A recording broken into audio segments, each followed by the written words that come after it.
Tombstone, Arizona Territory, June 4, 1885.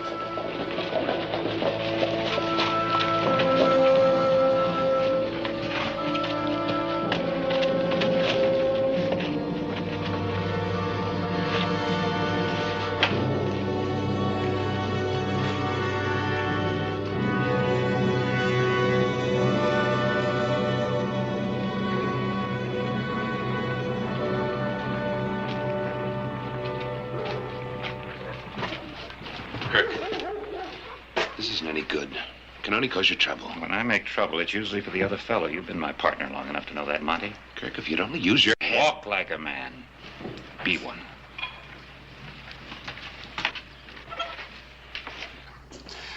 Until the lawless element is stamped out, there can be no legal trade in beef in Tombstone. Why don't you print the truth once in a while? Well, Stevens, we were just talking about you, weren't we, Charlie? None of your sarcasm, Claiborne. Kirk's one of the biggest cattle brokers in town. When he talks, you listen. The sheriff's been hounding hard-working cowboys, calling them rustlers. But the people knew the facts about Hollister instead of the lies you print in that filthy sheet. Get out of my office. Not till you promise to print the truth. Well, now that I've always done. All right, if you're going to print lies about me, I'll see that you don't print anything at all.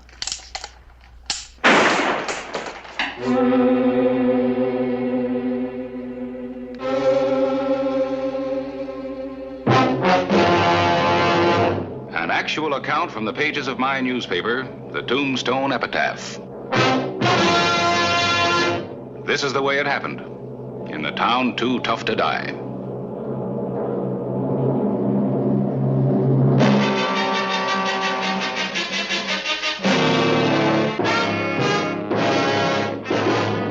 Tombstone Territory.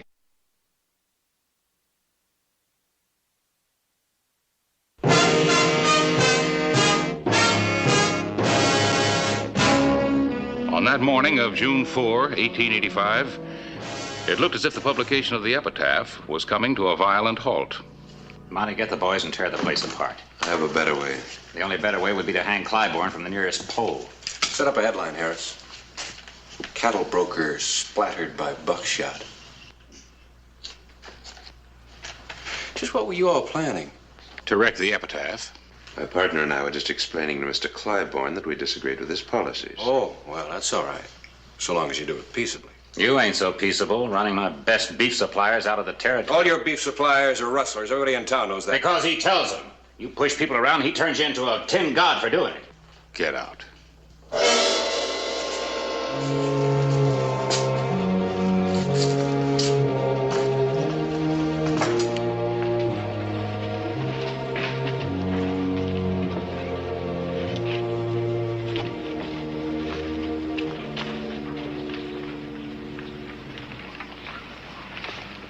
I'll get those two. Trouble with you is you can't forget your past. My past? At least I didn't spend all my time in all the saloons back east. Kirk, you're going at this all wrong. I know all about fighting newspapers. I used to work for one. You, a newspaper man? You have to cripple everybody, don't you? On your way to the Crystal Palace.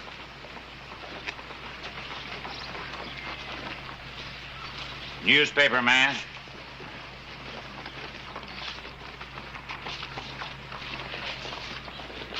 Why do you put up with him?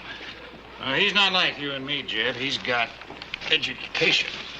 If that's what education does to you, I'm glad I don't have none. Well, they always told me that my editorials had holes in them. I'd sure hate to see the doctor digging bullets out of you. Well, now, you know, so would I. Harris, why don't you stay out of the fight for a while? You know, I'm hurting him. Rounding up the rustlers and cutting off his beef supply. He'll just bring in you rustlers, and he knows where to find them. He used to do plenty of rustling himself. That's true, but it was never proven. Well, there wasn't as much law then. Now he's respectable, powerful man with a lot of money. He wants control of this town. He won't get it. We got to fight him on a lot of different levels. This is important. And so is this. Never underestimate the power of public opinion or a newspaper's effect on it. Sometimes it goes off with a bigger bang than a gun.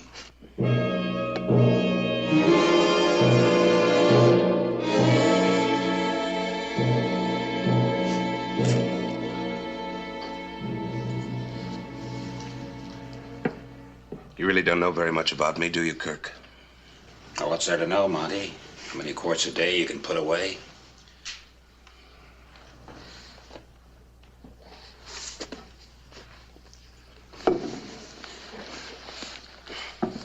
I haven't shown this to anyone for years.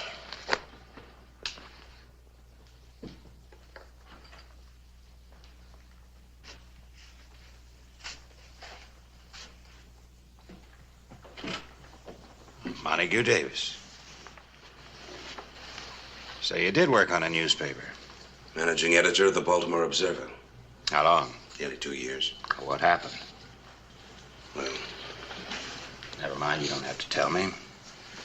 after Baltimore, I tried Chicago. And I sort of lost interest. That's when I started to speculate in the cattle market. Lucky thing for both of us. Kirk, I want to get back into the newspaper business. What? Oh, we got the sweetest setup in the whole world. Get rid of the sheriff and the epitaph, we'll run the town. The politicians back east have a rule. Don't fight a newspaper unless you own a newspaper. You can own one, Kirk. Newspaper? Sure. And I can run it for you. You can control public opinion, have anything you want. Get rid of Hollister, you can become mayor. How come after all these years you got the itch again? Each of us has to try to be a man in his own way. If you say so, Kirk, I'll start ordering the stuff. We'll call the paper the Bugle. It'll sound taps for the epitaph and the sheriff. Maybe.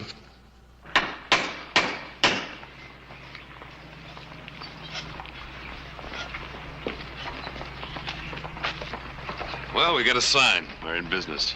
Finest printing equipment money can buy, right, Monty? Take a look.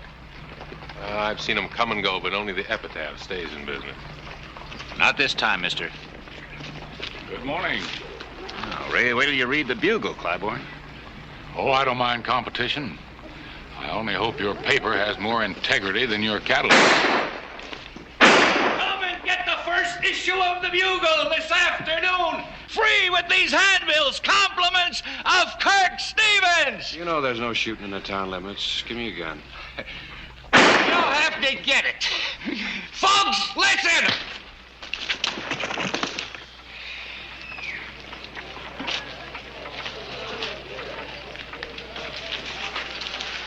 You'll be all right in a little while.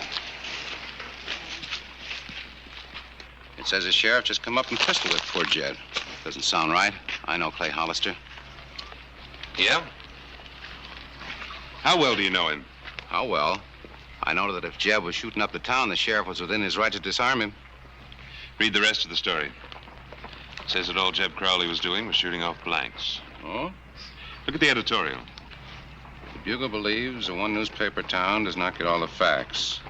The epitaph has been suppressing much news.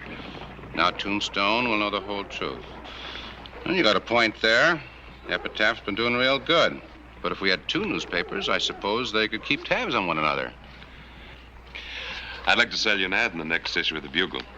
Well, I'm spending all I can afford now on the epitaph. Well, you're paying $10 for your ad in the epitaph. I'll give you the same space for $7. Yeah? Well, I'll give you a try.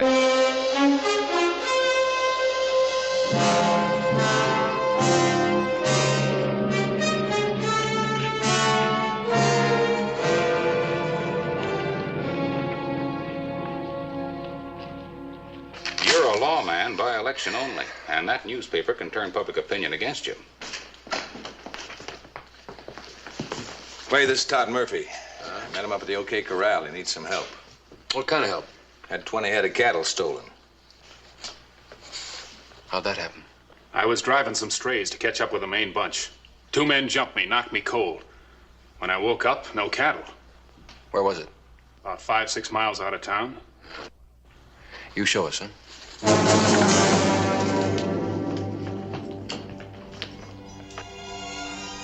The afternoon of June 14. 8 miles north of town, Clay Hollister spotted the stolen herd.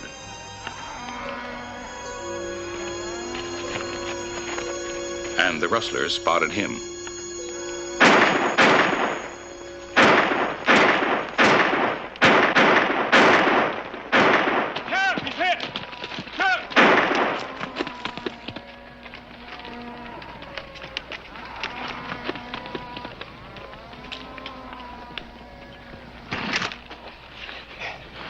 Here, Jimmy.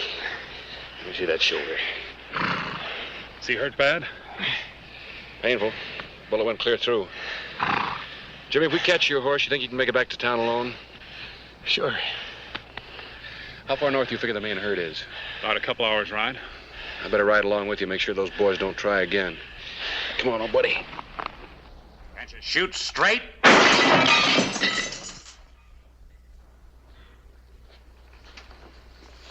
Like that. Go on. Well, the sheriff and the other guy drove the herd off. We figured it didn't pay to follow. You were right. You can't fight Hollister with 6 guns. We'll get him. Nobody saw where the cattle went but you? That's right. The deputy rode back towards town. You had the ownership papers with you to prove you were in rightful possession of the cattle. We worked the way Kirk taught us to. We can turn this against Hollister. The only thing I want to turn against Hollister is a gun. Kirk, if you'll only have a little patience. Stick around, boys. I may have a job for you.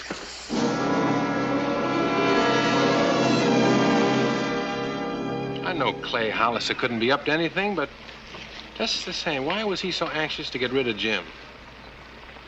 Where's the herd now? Excuse me. It's up north, if you care to look. Clay, no offense. This was just about the rustling and what? Nothing, Clay. Nothing.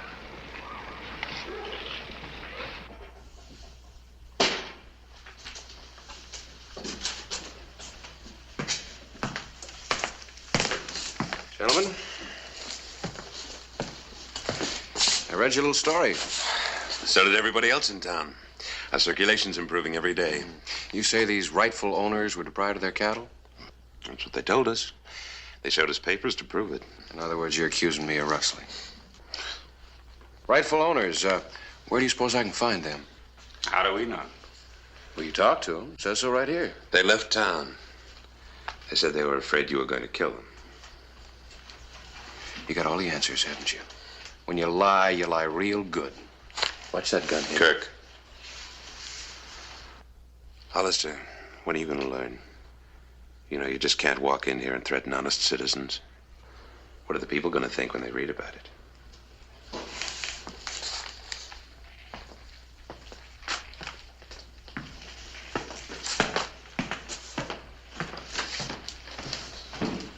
If it weren't for you, he'd be lying dead right there.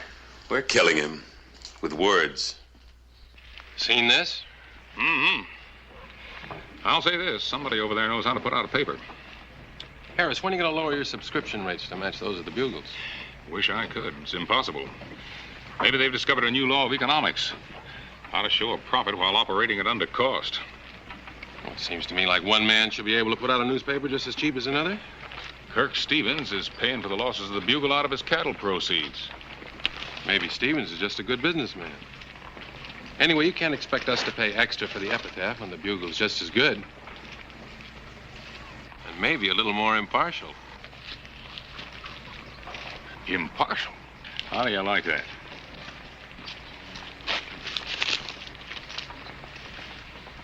Things are getting rougher, Harris. Yeah.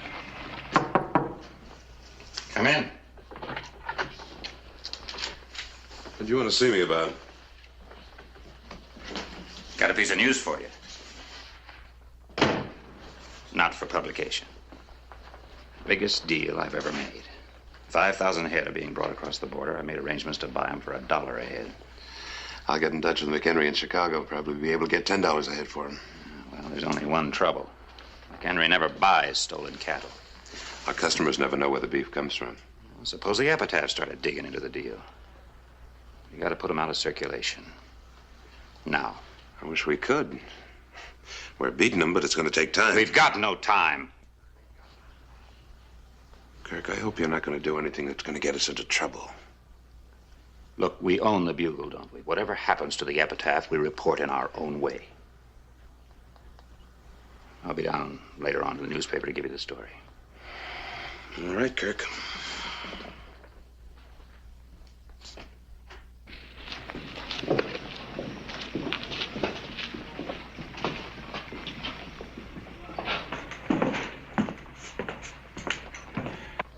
Well, that's it, Fred. Let's get out a paper, even if we have lost half our customers.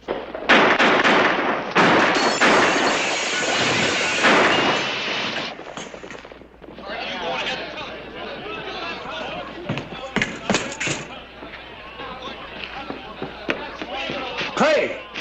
They hit Fred!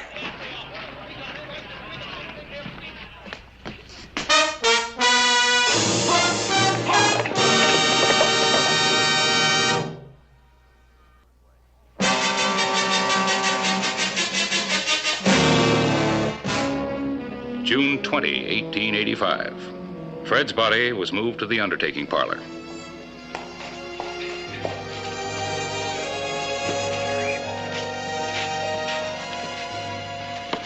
Unable to catch up with the gunman, Clay Hollister returned to find that our presses had been badly damaged. Hear the news? No Epitaph today. Sure, I heard about it. I've already written it up.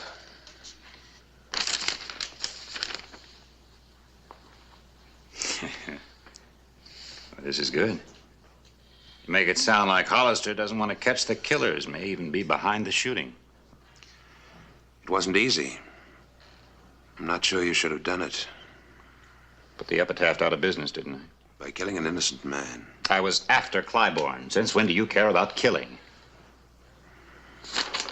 I'm only warning you for your own sake, Kirk. Don't take any more chances. Somehow I liked you better when you were spending your afternoons at the Crystal Palace. I'm trying to make a big man out of you, Kirk. Please don't spoil it. First, you make a man out of yourself.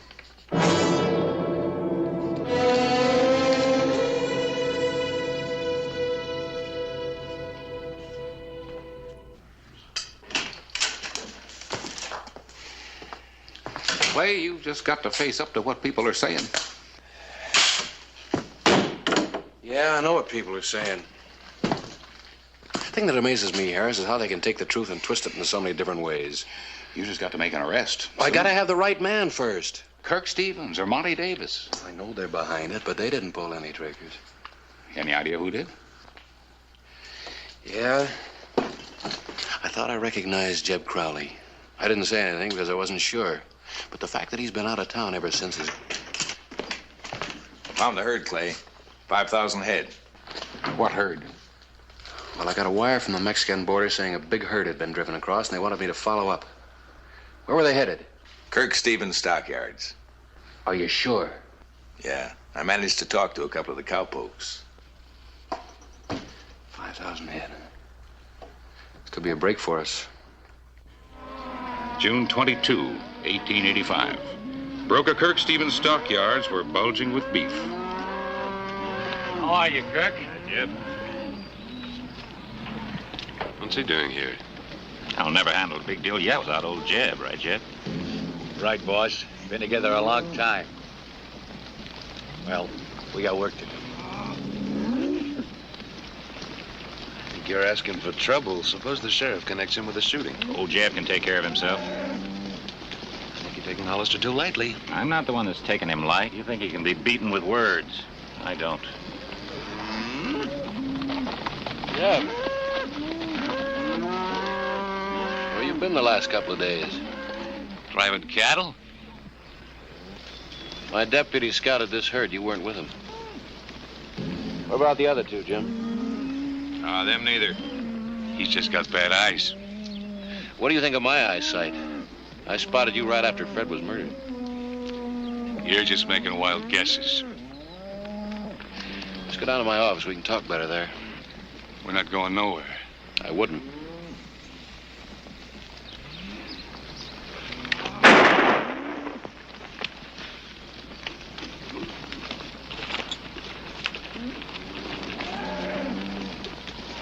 He's still alive. Get a doctor, Monty. If you didn't have that gun pointed at me, I'd kill you right now. I'm gonna leave Jeb in your custody. I'm not worried about you going too far. You two. You! Come on. Jeb better not die.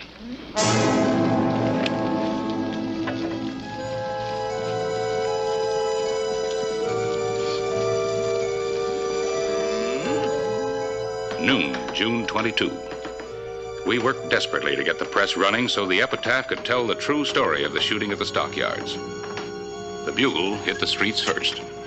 And so, people of Tombstone, how many more shootings will we let our gunslinging sheriff get away with?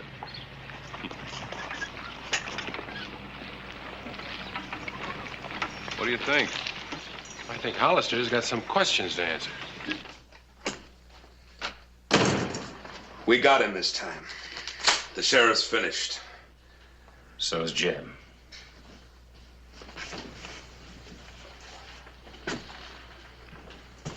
What are you gonna do?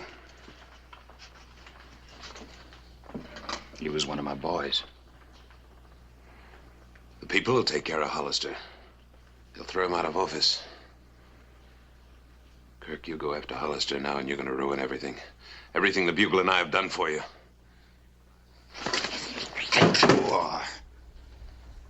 When I found you in Chicago, you were ready for the ash heap. Without me, you're nothing. Don't do anything stupid, Kirk. Use your head. I like my hands better.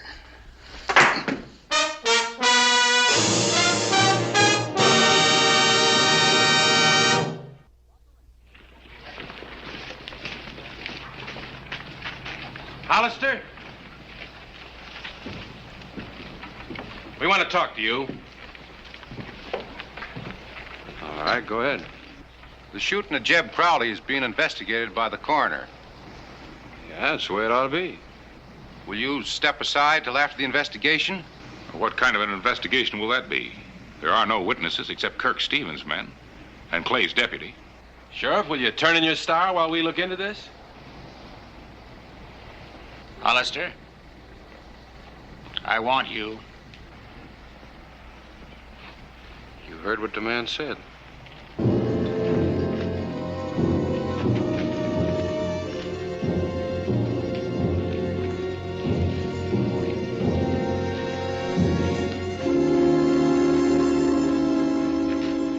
You killed one of my boys. That's right. He drew on me. And you're a liar.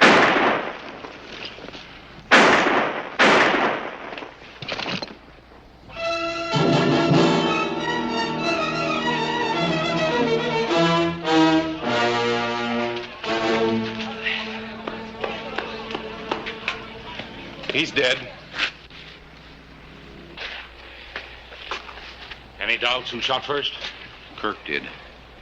I wonder how many men he's killed with that trick. Guess we won't need the investigation, Clay.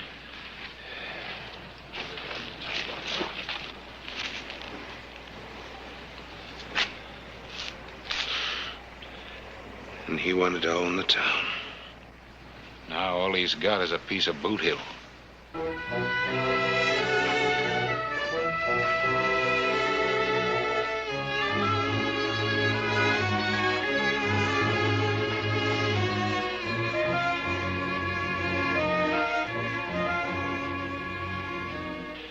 Well, I guess the Bugle won't be out tomorrow.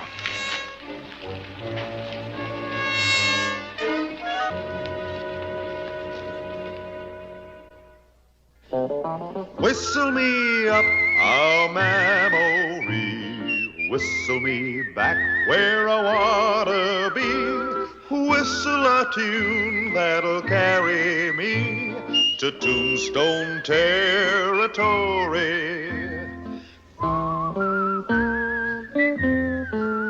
If your past has run afoul of the law, it's a handy place to be. your future's just as good as your draw in Tombstone territory. Whistle me up a memory, whistle me back where I wanna be. Whistle a tune that'll carry me to Tombstone territory.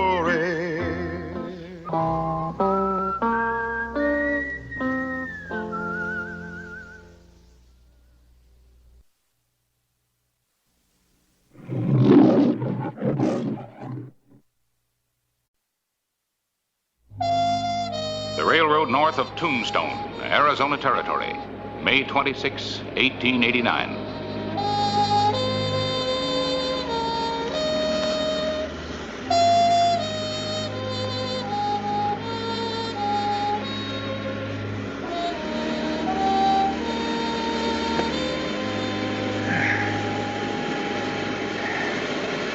I thought I'd seen everything. It's one thing to rob, but why do they have to kill just to kill? Why do mad dogs bite? And Clay, how is it a little handful of Apaches can keep getting away from the Army all the time? There's just got to be an answer somewhere. There is. Geronimo. An actual account from the pages of my newspaper, the Tombstone Epitaph. This is the way it happened, in the town too tough to die.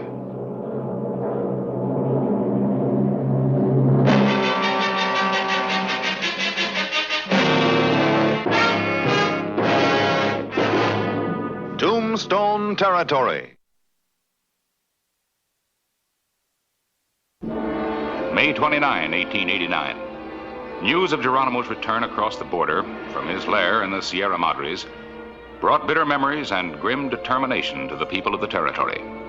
Memories of blood and death, and a determination to destroy once and for all the menace of the renegade Apache and his followers. The 6th Mexican Infantry under Colonel Lorenzo are stationed along the border to check any moves south the hostiles might make. We know Geronimo is somewhere in this area. It means he's cut off from his regular sources of weapons and supplies. Now, what ammunition he had must be running low by now. Probably why he hit the quartermaster's supply train. Fortunately, there was no ammunition aboard. Meaning that sooner or later he's going to have to take chances he'd ordinarily try to avoid. We're well aware of that, Hollister. I'd like to get to the point. All right. General Crook has evolved a plan. Each town will form a patrol unit under the direction of local authorities. These units will patrol different areas until the hostiles are sighted. That's a good plan. Yes.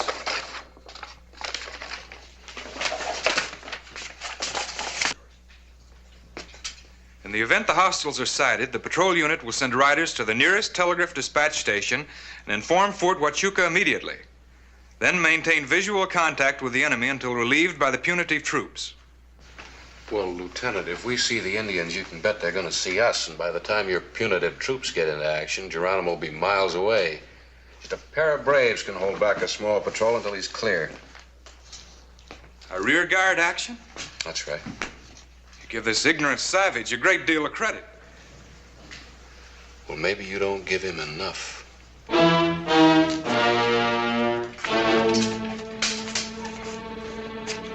Fortunately, the Army is unimpressed by legends of the invincible Apache. Yeah, I can understand that. The troops that have come up against Geronimo are in no condition to talk about it. You'll have good reason to thank the Army when we stretch this butcher at the end of a rope. Look, Lieutenant, I know an awful lot of men that have fought Indians all their lives. They don't underestimate Apaches. Apaches, at best, not underestimate what's in store for them. Just one question, Lieutenant. You ever even seen a hostile?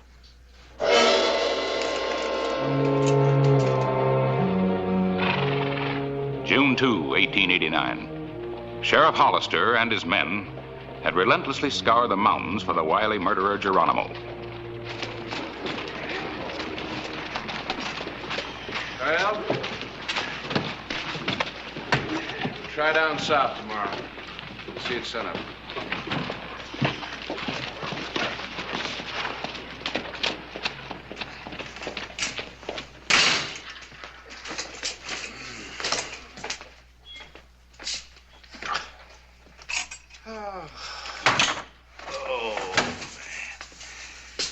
Always good to get those boots off. You know, it's a funny thing. Most people get their backside sore straddling a horse 8 to 10 hours a day. But with me, it's my feet. Never could understand that. Well, maybe it's because you keep trying to put those size 12 feet of yours in a size 9 boots. Why, Clay? Oh, shucks. Don't your feet ever get sore? Yeah, I just get saddle sore. You better get some supper. Get to bed. Sun up, remember? Yeah. Wonder if that Geronimo ever sleeps. I know. If he does, I'd sure hate to have his dreams. Dover's Pool Palace on the edge of town. Geronimo. The bold renegade Apache had taken a liking to white man's ways. He showed his contempt for the army and law by playing pool under their very noses.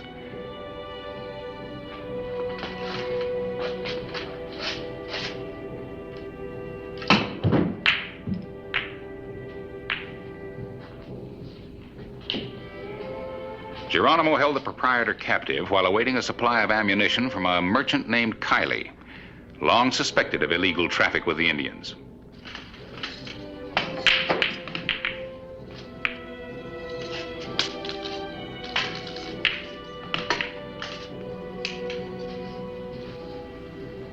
Geronimo?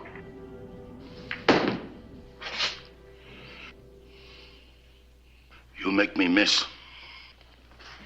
This comb. The only way it would look good on me is with one of those lace shawls. I can't wear it this way. You have the comb. Is not that enough? Our friend might bring some shawls with him tonight. He was told to bring ammunition. You want me to look pretty, don't you? There will be shawls. Now, woman, let me play this game in peace.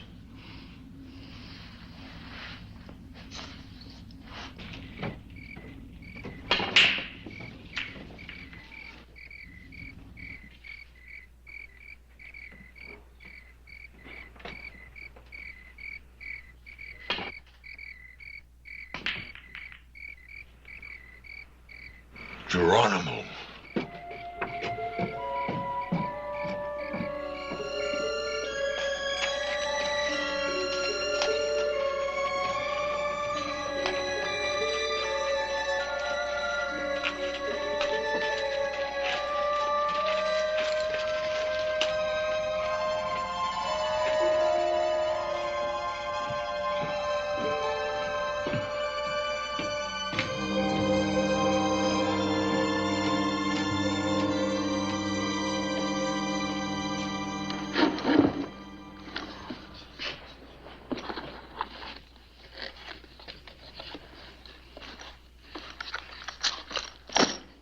How much did you bring? 1,550 rounds of 45-70s and 2,000 rounds of 44-40s. That's better than I thought I could do. It's hard to get prime quality ammunition in such quantities. But I know you want the best for your warriors, and that's what I brought. Anything less would not be wise. I think you understand that. I'd never sell you anything but the best. Never. The agreed amount. Thank you, Geronimo. A man likes to know his friends appreciate him. The shawls?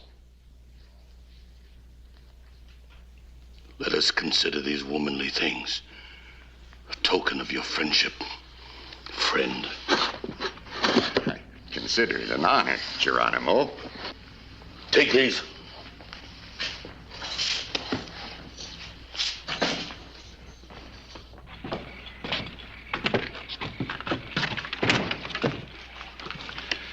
4-1 he's seeing pink Indians. Geronimo at the pool palace. Well, it won't hurt to check. Picked up a lot of things from the white man, most of them bad. You ready? Yeah, I'm all set. Let's go. Play pool.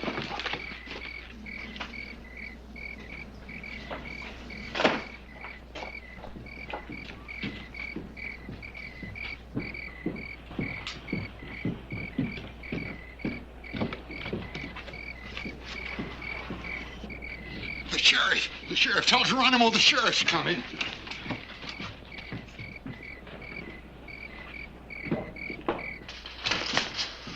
Bring box.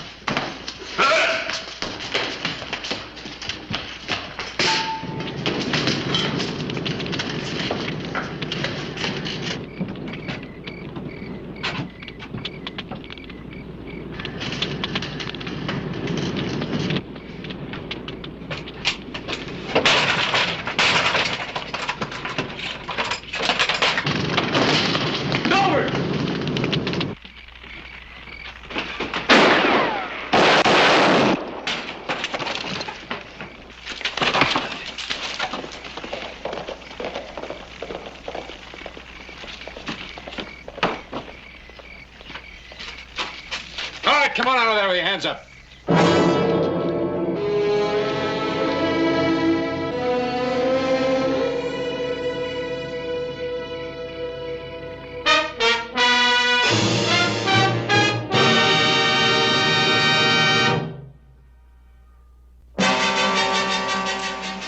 The night of June 2, 1889. With one of Geronimo's braves in jail, Clay Hollister sought information.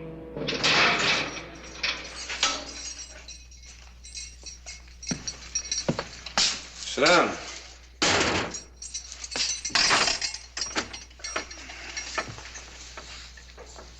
I said sit down.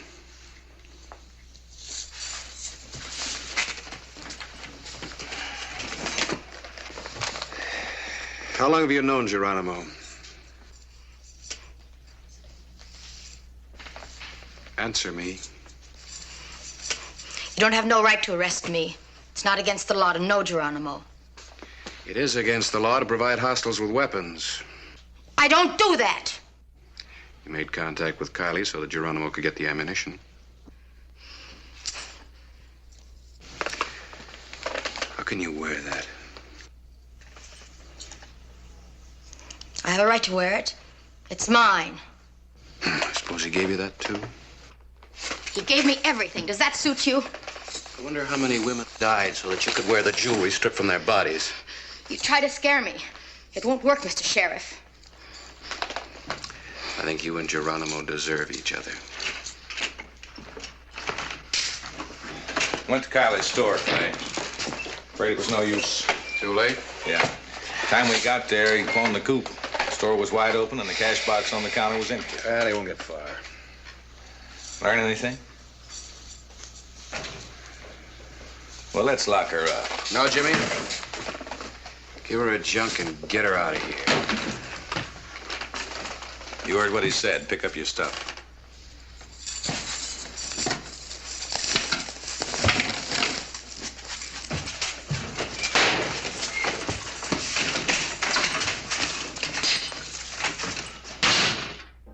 Geronimo's camp in the mountains outside Tombstone.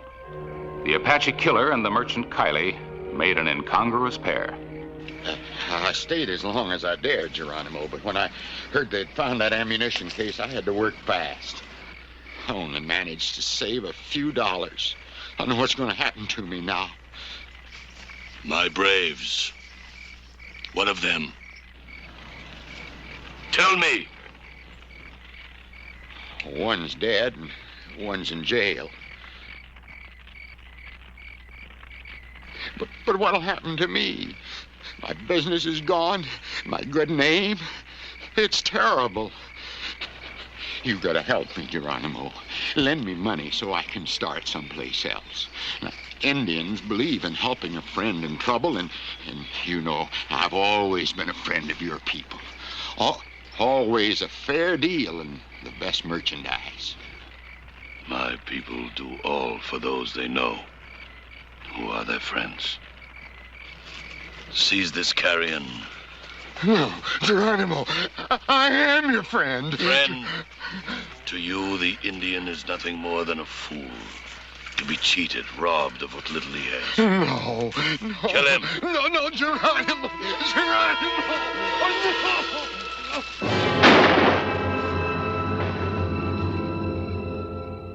You've got one chance to keep your neck out of a noose. Tell us where Geronimo's camp is. The rope would be a gentle gift of sleep compared to the death I would have as a betrayer of Geronimo. He's got a real good argument there, Clay. Where is he? Where's Geronimo? He is everywhere. He is nowhere.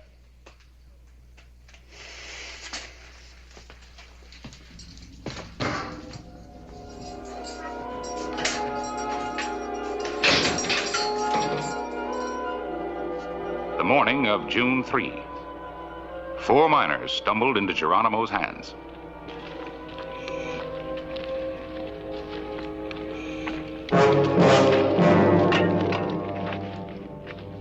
Drop these things.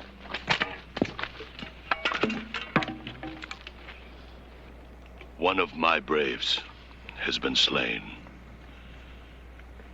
I will kill 2 white men in return. These 2.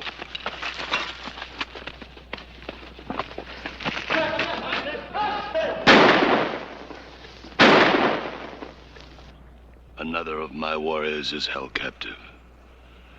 Unless he is freed, I will slay every white man, woman, and child who falls into my hands.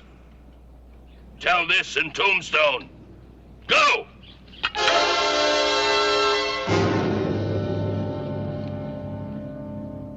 The afternoon of June 3.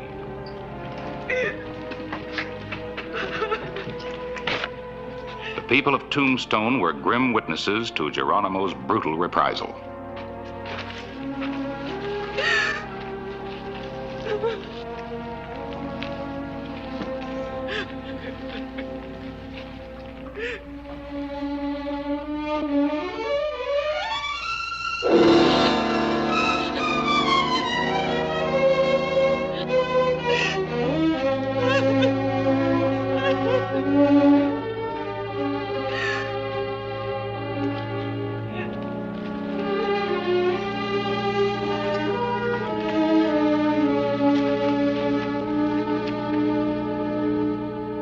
June 4, 1889. Lieutenant Forsyth and his patrols had made no contact with Geronimo. He came to claim the prisoner. My instructions are to guard your Indian prisoner until a detachment arrives to take him into military custody. Those orders are direct from the commanding officer. That brave isn't free. A lot of innocent people are going to get killed. Miners, homesteaders. Must be hundreds of them in the hills around here, and Geronimo will slaughter them as fast as he can find them. I gotta let him go. You're making a mistake. A bad one. You know I intend to make a full report. Well, the telegraph office is still open. Help yourself. I intend to.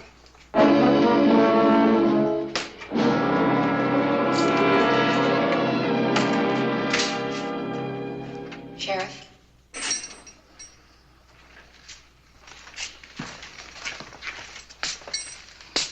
What do you want? I've come to show you where Geronimo is. Where is he? About a 20-minute ride from here. He's been raiding by night. Now he sleeps. How many men has he got with him? Usually 3 or 4. He depends on secrecy to protect his hiding place. Secrecy and fear. All right, now listen to me. You'll find an army officer down at the telegraph office. Tell him exactly what you've told me. I'll meet you there with my deputy and we'll ride out together. Now go on. Woman, you will die.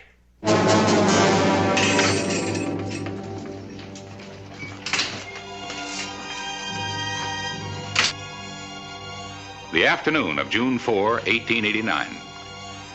Dolores led the men to an isolated cabin tucked in a draw of the Mule Mountains a few miles south of Tombstone.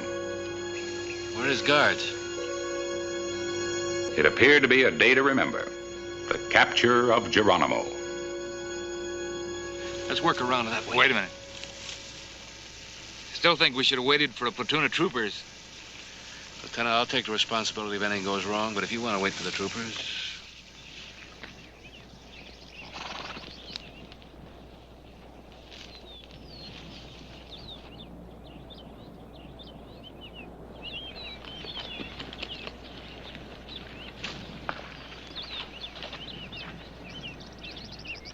We gotta get him before he knows what hit him. Otherwise, we'll get it from both sides. Simple enough. We'll pick him off from the window. And we'll get the rest from inside when they come up to see what's happened. A perfect cul-de-sac. Look, Lieutenant, the job is to get him in. The federal court will take care of him after that. All right, there's only one door, so here's what we'll do. Jimmy... I'm not one of your deputies. Jimmy? Yeah. You and I'll take the front. Right. If Lieutenant Forsyth will be good enough to keep an eye on that window.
Geronimo?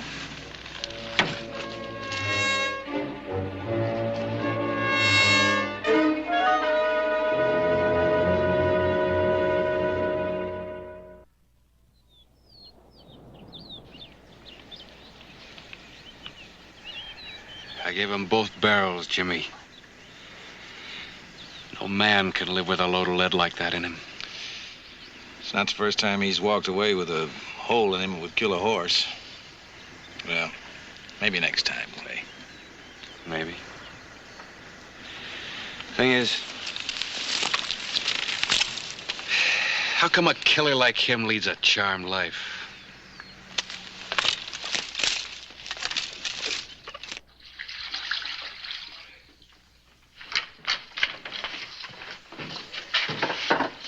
He got away, Lieutenant. You almost had your moment of glory. What's your report gonna say? It wasn't. I made an error in judgment. I shall report it as such. You know, Clay, her life ain't gonna be worth a chewed plug as long as Geronimo's running loose. We'll see that you're protected. You have my word. There's no need for that, Sheriff. I found what really matters once more. It'll be good to return. To return? To where I was raised as a child. To the convent of St. Teresa. Dolores returned to the convent of Santa Teresa. The notorious Geronimo was never actually captured. When he was old and tired, he voluntarily surrendered to General Crook and returned to the comforts of the reservation.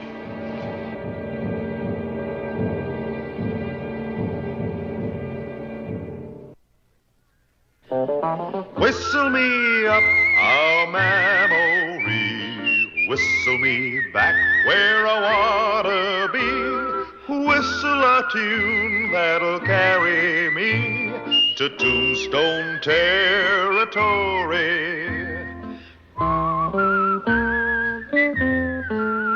If your past has run afoul of the law, it's a handy place to be. 'Cause your future's just as good as your draw in Tombstone territory. Whistle me up a memory. Whistle me back where I wanna be. Whistle a tune that'll carry me to Tombstone territory.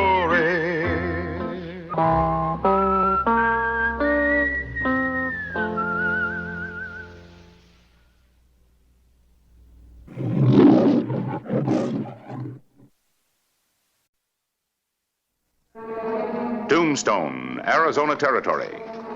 An overcast morning, July 9, 1886.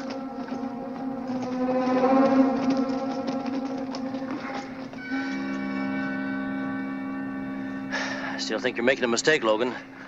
What if Hollister and his posse happen to come by? The lead in my shoulder's getting too heavy to carry. Give me the saddlebags, man. Come on. The way you act, someone could say you don't trust us. $10,000 is a lot of temptation. I wouldn't want you boys running out on me. Oh, we'll be around. We'll be back Wednesday morning. And you better be there. I'll be there.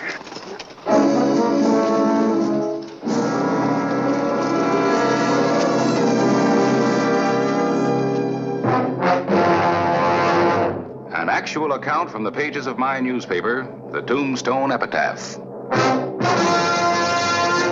This is the way it happened, in the town too tough to die.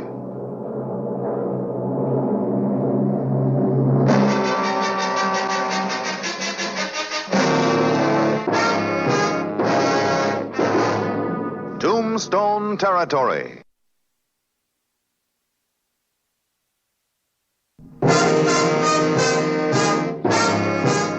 July 9, 1886. Sheriff Clay Hollister was on the trail of Logan Beatty and his gang. The going had been rough. Near as I can figure, this trail's about 5 hours old. I think the posse ought to be heading back to Tombstone, Clay. We don't have enough provisions for another day's ride. Well, I winged one of them. Sooner or later, they're going to have to slow down and fix up that wound. Horses are about through. The men have about had it, too.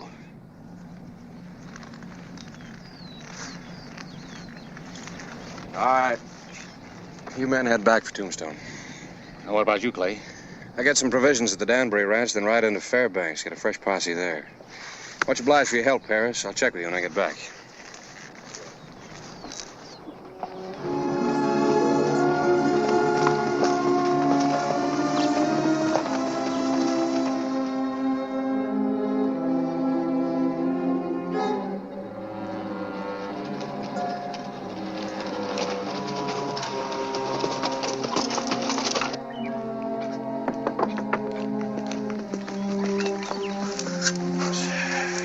Danbury? You come hunting land taxes, Sheriff. You're wasting your time. You got no money. No, it's nothing like that. I was hoping you could let me have some provisions. I'd be willing to pay. Pleasure to be of service to the law. As long as you get paid for the effort. What do you get for a drink of water? Water's free. Good book says to help those in need, but it don't hurt to be practical about it. You or anybody else. Anybody else? Oh, I got myself a temporary boarder. Fellow rode in this morning, gave me $50, put him up for a couple of days, give him some medical attention. Claims he was ambushed. Where is this man? In the bedroom. Is he wearing a gun? No, I took it away from him. That's good. Guns are the tools of the devil, like so many other things. All I keep around myself is a small bore in case I scare up a coyote. I'd like to meet this man.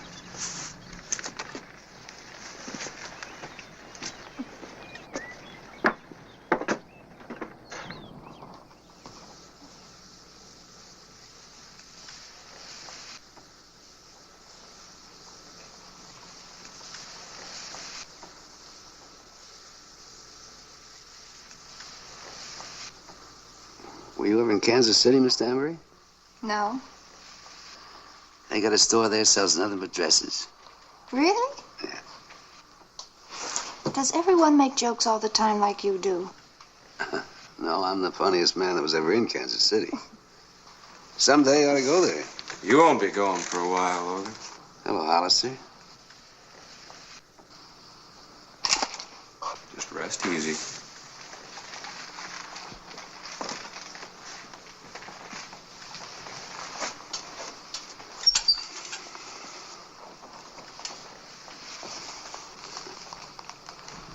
It's a family heirloom.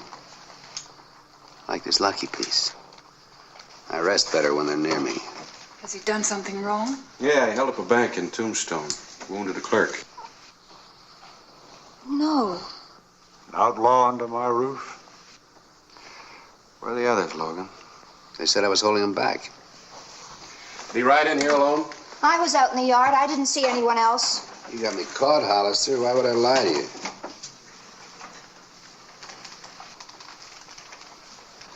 They ran off and left you, huh?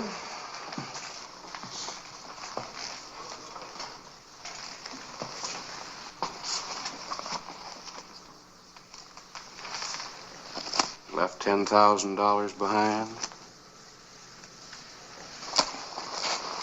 Where are they, Logan? Sheriff, can't you question him later? He's in pain. As you sow, so shall you reap. Yeah, he reaped all right. I'll need a lighted lamp to sterilize this. Seems only fair that since I put the bullet in, you ought to be the one to take it out. How is he? Nothing wrong with him. A couple of days' rest won't cure. I don't want him under my roof. This is a God-fearing house. Let the sinner seek the comfort of his own kind and not sicken others. It's a long ride back to Tombstone. Wouldn't want that wound to open up. He might bleed to death. The righteousness of the perfect shall direct his own way. The wicked shall fall by his own wickedness. But the man came to us for help, Pa. It wouldn't have been Christian to turn him away. He's a thief and a murderer. He deserves the worst that can happen. There's nothing too good about Logan's past, but murder isn't one of his accomplishments. I know his kind has never done a hard day's work in his life. I thought we could all use some refreshment. Oh, thank you, Miss Danbury.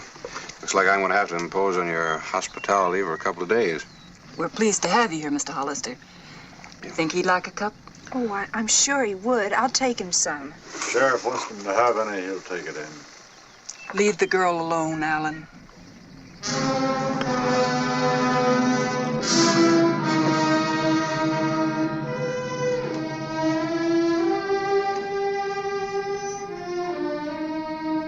The morning of Wednesday, July 11, 1886.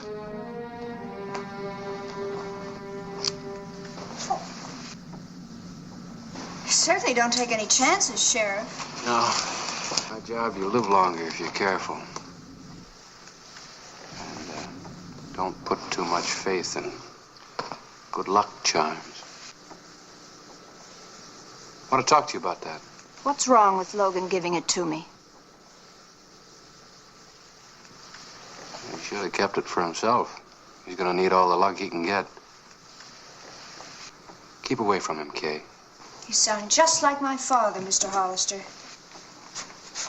He's got a long prison term ahead of him. Hollister, there's one thing you should know. You're never going to put me in prison. Only one man ever locked me up. That was my dad when I was 7 years old. I remember I beat my hands bloody trying to get out of that dark cellar. It was a whole lifetime ago. I still dream about it.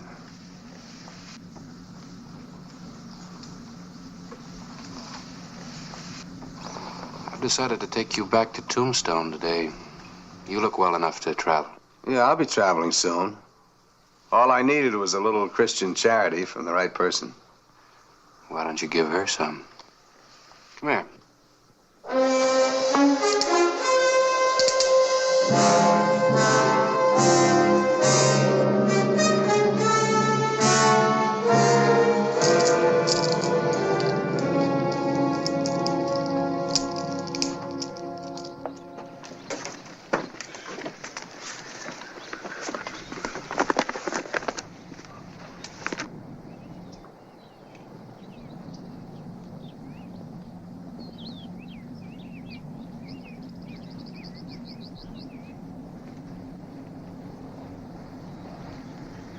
I'll never forget you. Bye. All right, Logan, let's go.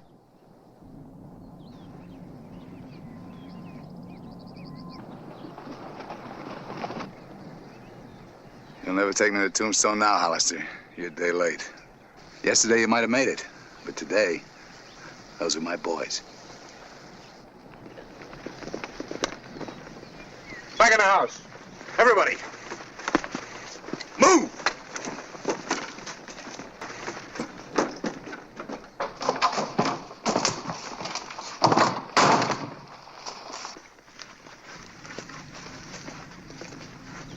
Hey, Logan, come on out. Tell him you're my prisoner. Sheriff Clay Hollister's in here with me. Well, what do you want us to do? Well, there's no sense in having a gunfight. I'll be out in a few minutes.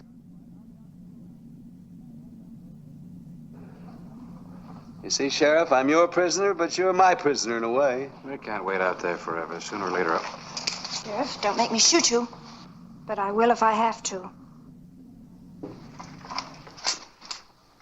You taking leave of your senses, girl? I want to go with you. Your father's right. You've taken leave of your senses. I can't take you with me, don't you see? For the first time in my life, I do see. And I want to go with you. All right. Let's go. Try to make him understand.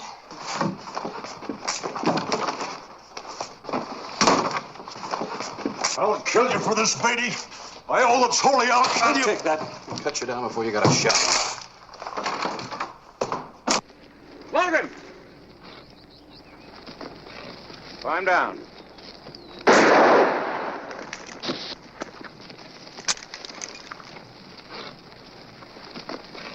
Kay! Get out of the way! Get out of the way!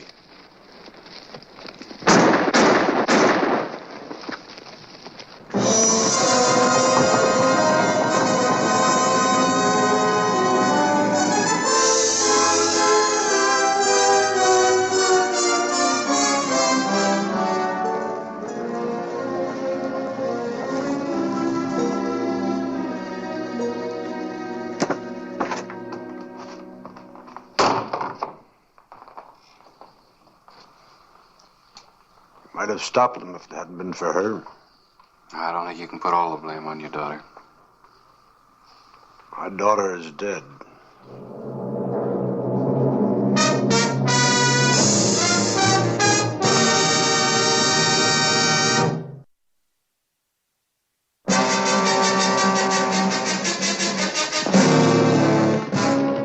The morning of July 12, 1886. Logan Beatty skirted Tombstone on his way to New Mexico. Clay Hollister came back to Tombstone for a small posse. We again picked up Beatty's trail.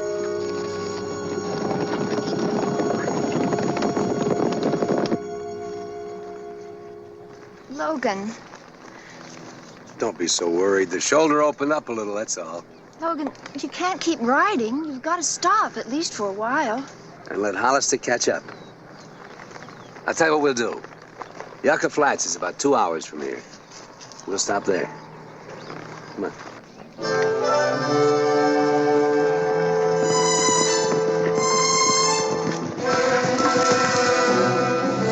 The outlaw's trail led to Yucca Flats. We reasoned Beatty was seeking the sanctuary of the New Mexico border.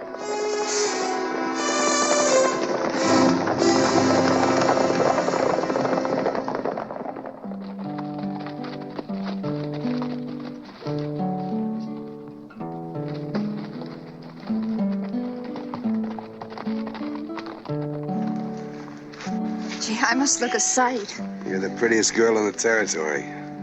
Not in this outfit. I'll buy a new dress. We'll meet you fellas in the bar.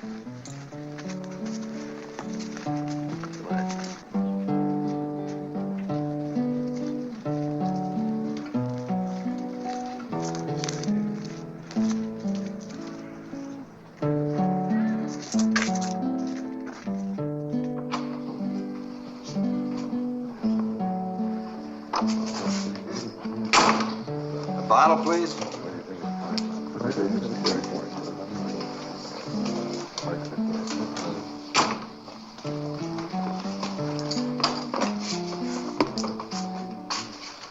Thanks. No, thank you. I'm sorry. You do that dress right proud, Kay. My man has good taste. Yeah, not much of a place, is it? If I go anywhere else, they might recognize me. I understand. Don't you want a drink? It might cheer you up. It can't do you any harm. No, I don't want any. Hey, Logan. You gonna sit there and wait for Hollister to come for you? Or are we heading for New Mexico? Okay. Should we leave? Well, I'm ready. Kay, how old are you? 17? 18? 19. Do you realize that I'm almost... I realize that you're the man I love. Come on, let's go.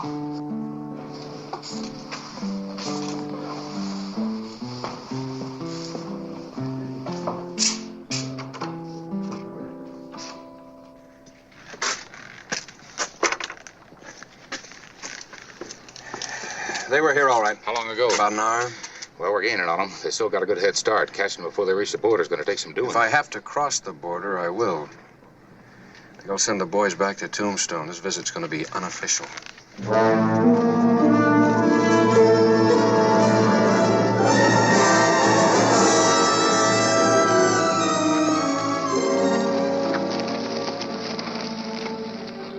The afternoon of July 12, 1886. Red Rock, New Mexico.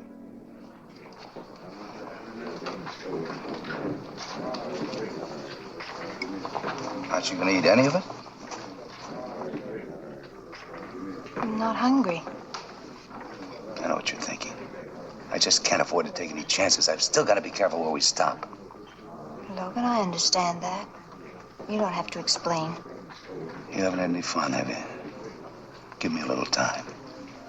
We'll have plenty of fun. And we got lots of money. And what happens when the money's gone? I get us some more.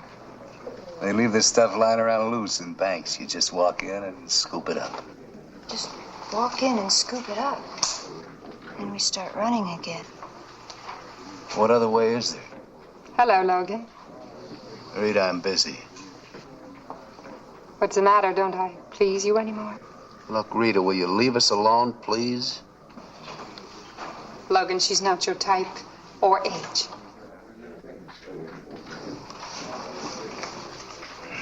I'm sorry about it.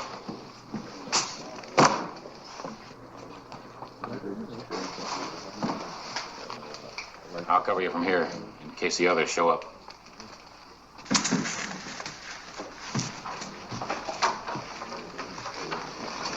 Where are your friends? My friends are hid out. They're afraid of a lawman who might forget about the law and come across the border. This is New Mexico, Hollister. You have no authority here. They have their own laws and they have nothing on me. And if you don't believe me, ask the sheriff at the bar. That doesn't prevent us from having a little talk, does it? Well, what is it to say? I want you to ride back to Tombstone with me. Whatever would make me want to do a fool thing like that? You want to make her happy? I figure the best way to do that's by staying out of jail. Taking her to places like this? Won't always be places like this. When has it ever been different? I think she deserves something better. Have you any complaints, Kay?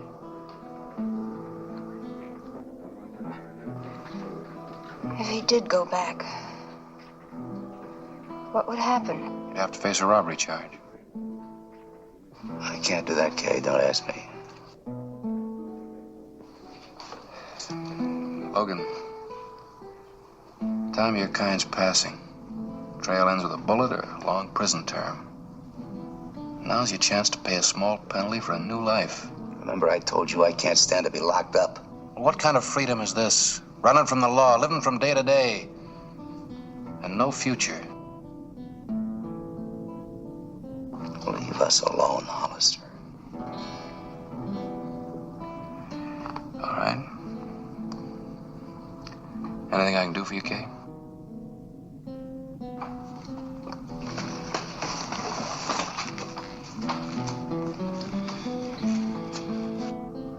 Let's go back. I can't. Logan, maybe you can walk into a bank and scoop up some money. But what happens if this kind of life runs us out of love?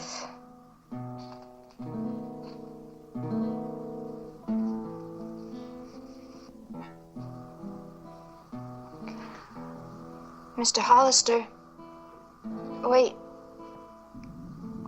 I'm going back with you. Kay.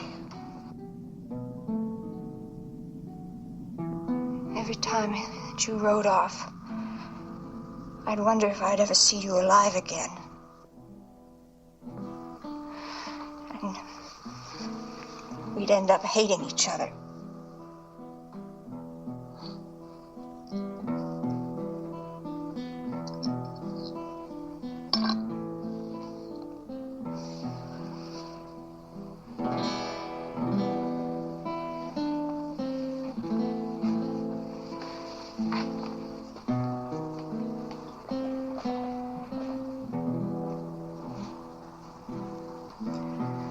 Wouldn't have worked, would it? He'll come back if he loves you.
Thank you, Mr. Hollister. Glad I could be of service.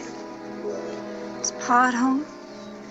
He went into town, but he should be back very soon now. I better start supper. You'll stay, won't you? Thank you, Miss Danbury.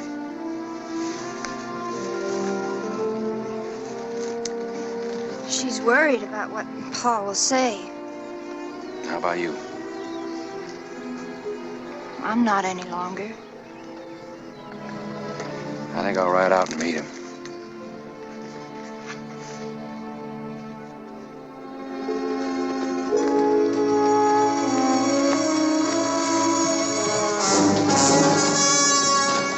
Honor the devil! Stop!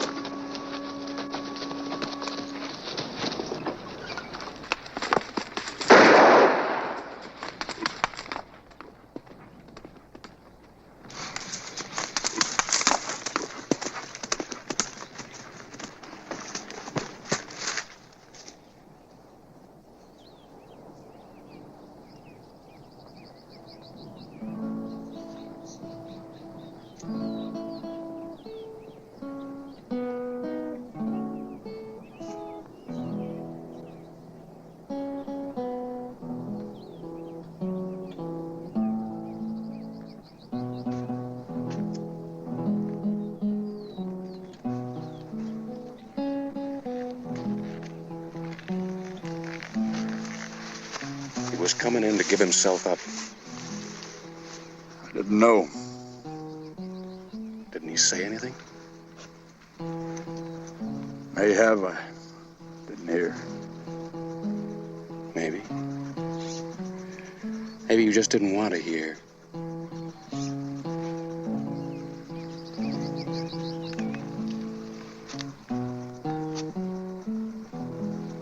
How will I be judged? I don't know. But you're gonna have to tell your daughter you killed a man she loved. Here. You better give her this.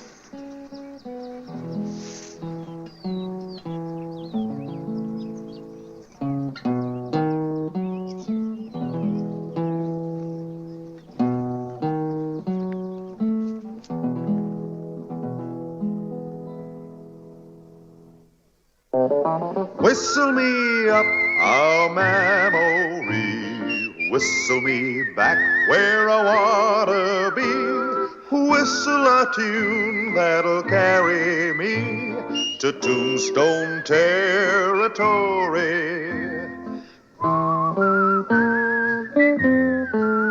If your past has run afoul of the law, it's a handy place to be, 'cause your future's just as good as your draw in Tombstone territory. Whistle me up a memory, whistle me back where I wanna be, whistle a tune that'll carry me to Tombstone territory.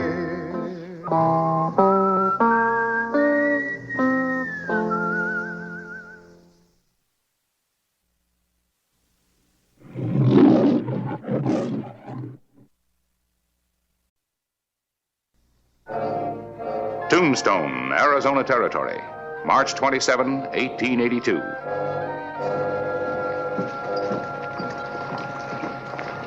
Hollister. Oh, Mr. Howard. Some of us want to know what you're going to do about the outlaw element of this town. My deputies and I arrest them.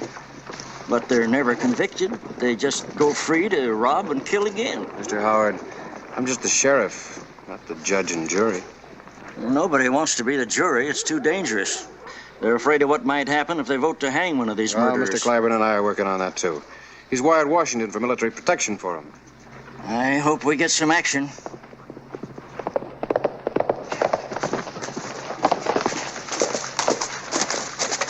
Here's Grady. Apaches. At Antelope Springs. Apaches that close? Get all the men you can together. Right, Clay. Fred and I'll ride out with you.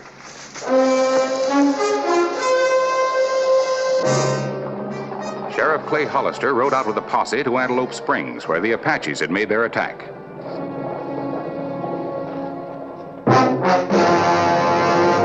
An actual account from the pages of my newspaper, the Tombstone Epitaph. This is the way it happened, in the town too tough to die.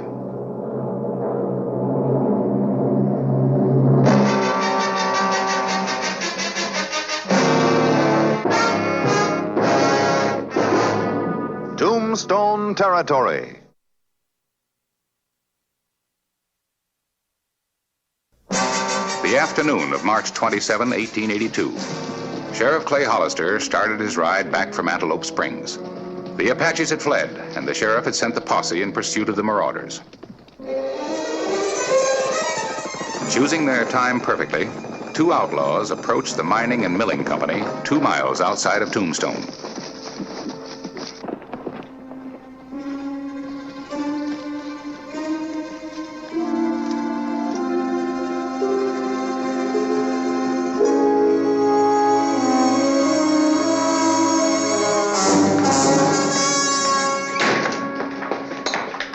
Be obliged if you fill that. Let's have it!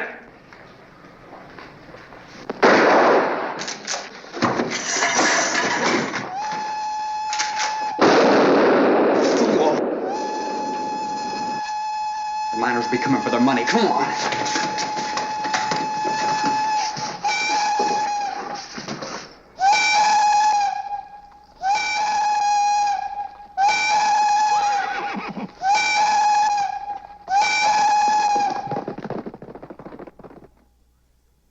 I had just finished reporting the outbreak of Apache raids on outlying ranches. Checked my watch with the 5 o'clock whistle at the Tombstone mine. When the whistle continued, I knew it was an emergency. I rode to the mine 2 miles out of town to investigate. But the hold-up men had killed and vanished. I warned you about your fast trigger. You saw him go for his gun. This could mean big trouble. You don't want to have no fun, do you, Mitt? I wanted money. I didn't want a killing. Too bad about the money. You go on to Crowley's. I'm going back to town. I hope you know what you're doing, partner.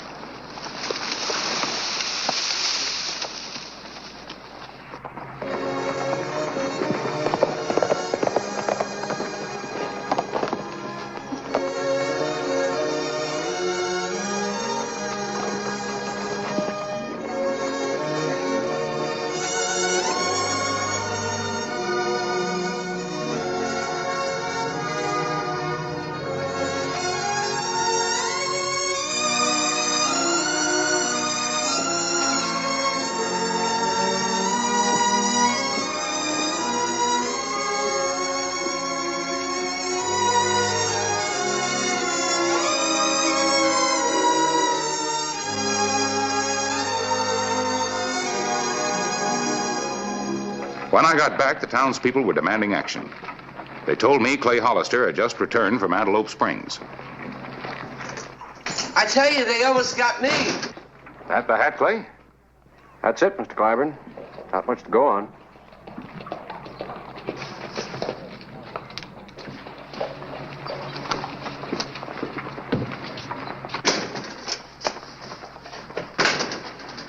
How'd it go, Fred? Rough. We trailed the Apaches into the Dragoons, and it was an easy trail to follow. More raids? 2 more ranches and their families. Not a pretty sight, even the young'uns. I came back to report. Something wrong? 2-man stick-up at the Tombstone mine. Killed Mr. Barton. That hat belongs to one of them. I saw a man without a hat riding across the San Pedro. He was headed towards Crowley's place. Looked like Billy Clyde. Young Billy. He's a hard case. Yeah, everyone thinks that he and Mitt Porter held up that Benson stage. I wonder about Porter. They're probably over at Crowley's place now. It's nothing but a hideout. Do you think Billy and Mitt did it? I'll ask him. Let's get it over with. I'm going with you. Well, now, Mr. Clyburn. Look, boy, I've been doing a lot of talking. You might need some help bringing them in. Might at that. Except one of them's walking up to us right now. Well? He's tall like him, only he's dressed different. Wore his hat like you, Fred. Nope, it couldn't have been Porter. You sure? I was there. You said you weren't looking. It isn't Porter. Besides, he couldn't be 2 places at the same time. Thought he was 2 people. Which maybe he is. Take over for a while. Hey, now, there's a fuzzy little one. Like that. Hello, Mitt. Mm-hmm. Hello, Simmons. Mr. Gaddis. Hello. Very attractive hat for a very pretty lady. Thank you. How's the freighting business, Mitt? Can't complain. Picking up lots of money on the Bisbee Road, are you? I'm doing all right. I think you're the richest man in town. Hope you realize that. Mitt, we're riding out after your friend, Billy Clyde. Billy Clyde? Why? Well, I want to talk to him. I don't know if it was him or his partner who killed Mr. Barton. Mr. Barton was killed? Well, what makes you think that Billy had anything to do with it? Hat was found. Billy was seen riding for Crowley's ranch bareheaded. Well, I guess that's your problem. It's no problem, Mitt. I figure Billy want to talk about things. He won't want to hang alone. Tombstone juries don't hang anybody. Seems they're scared to. Barton was a popular man, Porter. The town's had enough. You want to ride out with us, Mitt? Well, why me? We thought you might have some influence with Billy. Avoid another killing. When are you leaving? Ooh, about an hour. Mr. Porter's not riding with any posse tonight. We're going to choir practice. Fire practice? That's right. Choir practice. That it is, Mr. Clayton. Well, we smoked him out. Yeah. What's the matter, Mr. Clyburn? Something wrong? Yeah. I like that fella.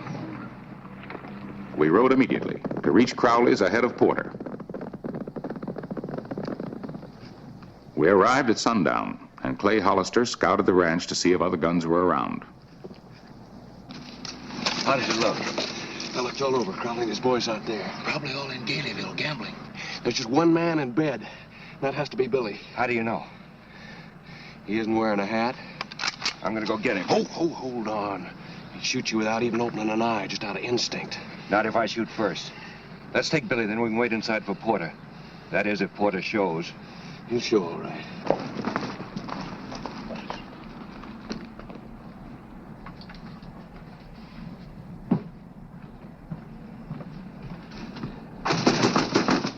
Open up, Billy. It's me, Mitt. Fred, maybe you better cover the back door. When you get up there, wait. I'll holler out and tell them they're surrounded. Wait. They're organizing a posse. You gotta get going. Where's your horse, out in the corral? Yeah. I'll be halfway to Mexico before they get here. They wouldn't be coming, Billy, if you hadn't done that killing. Well, now, look who's preaching. I'm surprised you even come up here to warn me. That much I do owe you. But I don't trust you. I don't believe I heard rightly. You don't trust me? That's right.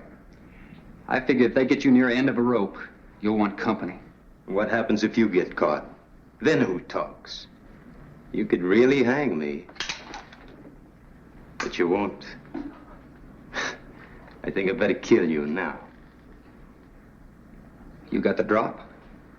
That's right. You'd shoot? I'm bad, I admit it. You don't know what you are. Who is it? You're surrounded. That fool. Thought you were ahead of them. They said they weren't leaving for an hour. Open up in there, you're surrounded. Sure.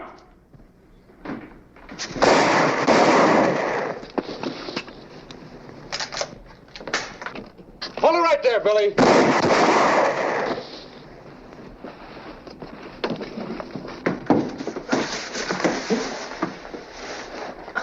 I'll cover the back.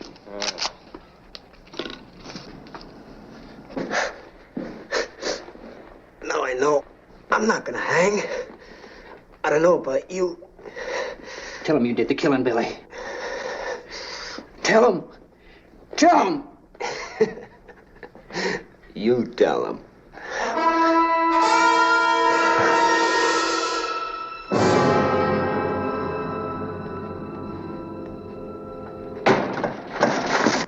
Drop it.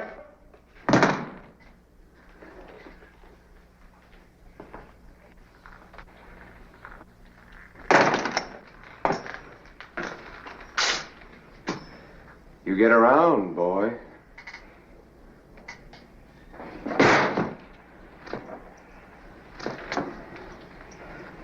Fred Billingsley is dead. I didn't kill him. I don't think you'll get Billy to testify to that. Well, I'm not going to hang. Don't be foolish!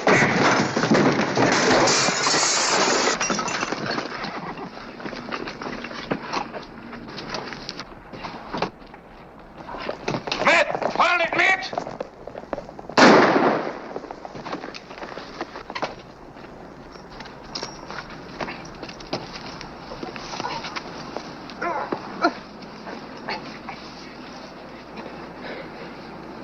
You think he'll live? Well, he's tried for murder, and then who knows?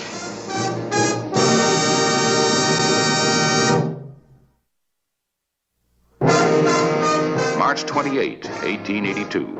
Mitt Porter was under guard in the Tombstone Hospital. Excuse me. I'll have to ask you to check that gun, stranger. Well, I'm just passing through. Well, make sure you do. Town's got rules. Rules? Yes, Mr. Warren? I knew this would happen. Porter's healing up in the hospital, waiting to go free like the rest. Fred Billingsley ain't healing up none. Those cowboys think they run this town. They do. Well, it's time something was done about it. You're right, Miss Bradbury. People get panicked. Yeah. Why didn't you and the editor kill Porter when you had the chance to stand? Get out of there. Well, you're the man who make up the juries. I ain't gonna fuck them gunslingers. Well, you know, I don't blame you much about that. That'll all be changed. What do you mean? I got an answer for you. All juries will have protection. What protection? Troop.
him, lady.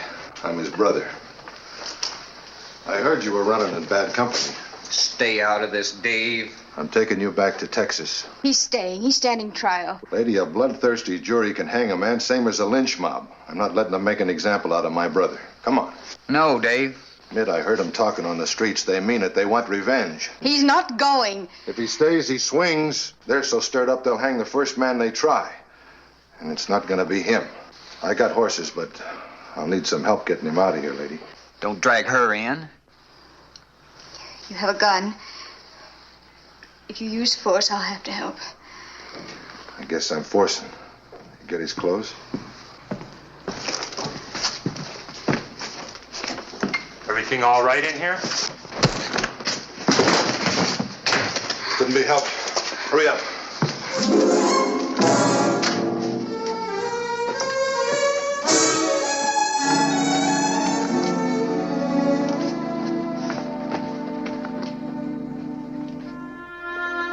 Mitt and Dave Porter rode out of Tombstone, trying to cover as many miles as possible before their escape was discovered.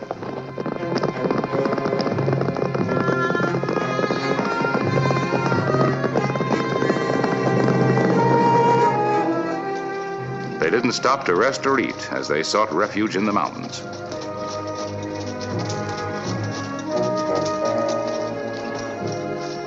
Only desperation kept the wounded boy on his horse. The two brothers pressed through a devil's graveyard of rocks and boulders, avoiding trails, ridges, and exposed areas where they might be spotted. Their destination, Texas, and home.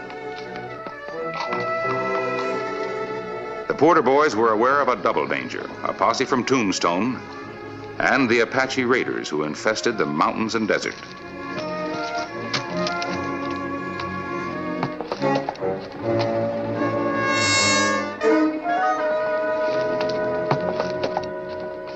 He wanted to stand trial, but his brother convinced him that he didn't have a chance.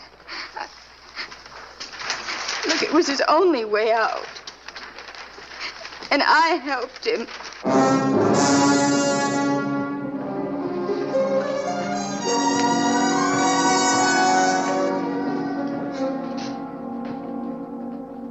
I don't know if Mitt killed or not, but he deserves a fair trial, and boy, if I can find him, he's going to get one. Where do you think they headed? Mountains.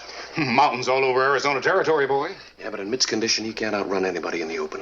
My guess is they'll head for the Chiricahuas and then for Texas. The Chiricahuas? That's Apache country. He's sick, but he's no fool.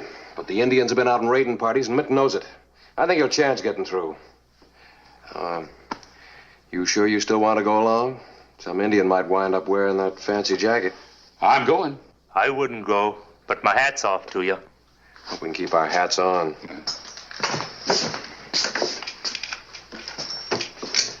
You're in charge, Sorehead.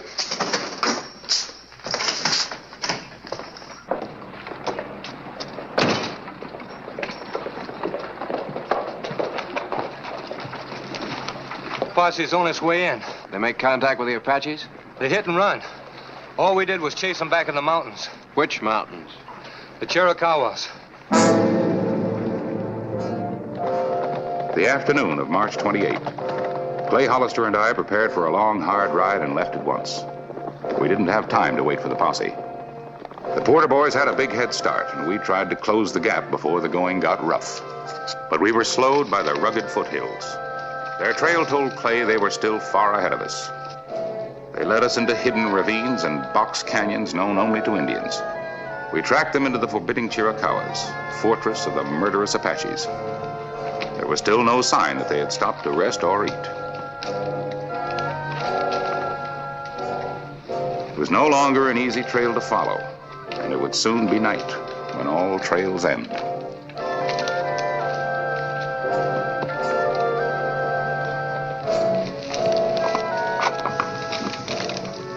The evening of March 28. Mitt and Dave Porter penetrated deeper into the Apache stronghold. The stars would soon be out, but which would be stars and which would be Apache eyes?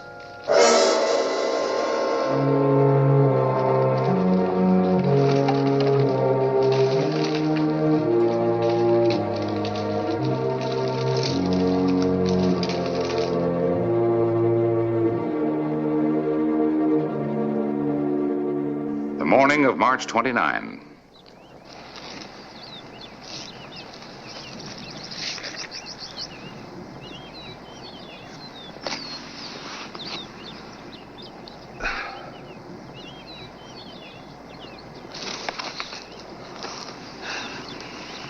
I'm still warm. You like eating something? No, go ahead.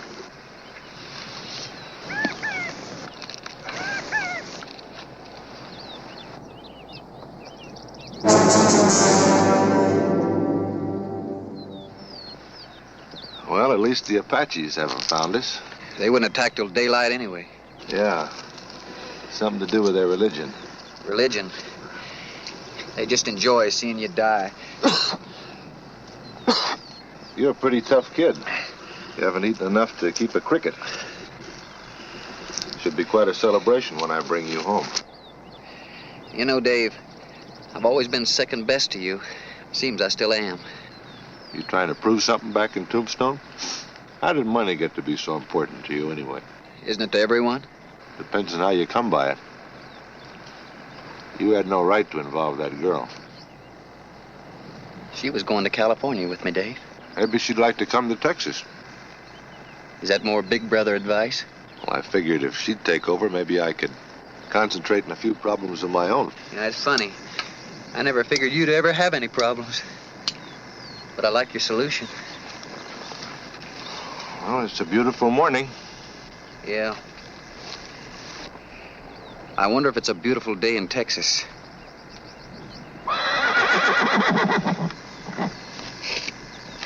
Company. Posse or Apaches?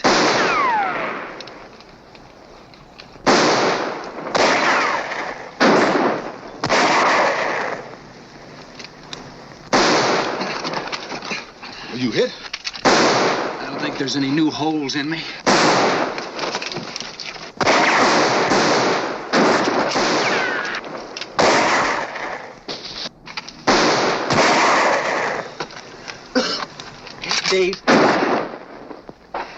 Dave? Yeah? I've never quite learned how to say this. But thanks. We'll make it. I'm out of shells. Dave, you go ahead and run for the horses. I said we'll make it. Do like I tell you. Let me be the family hero just...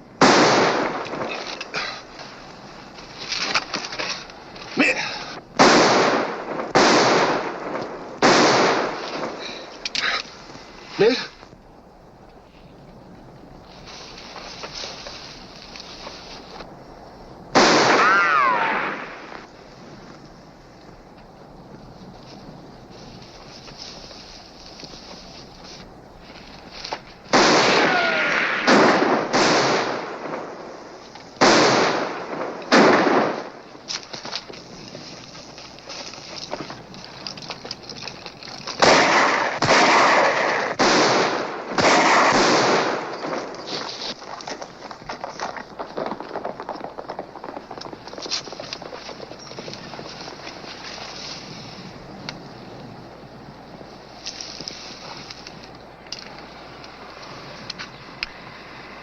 He's a long way from Texas. How guilty was he? How guilty the town?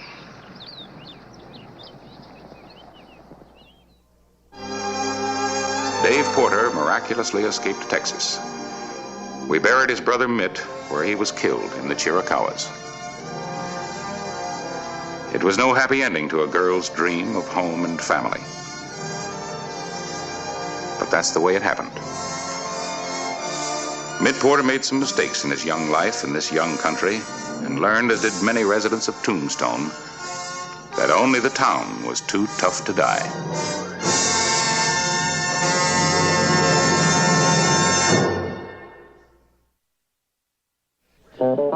Whistle me up a memory, whistle me back where I wanna be.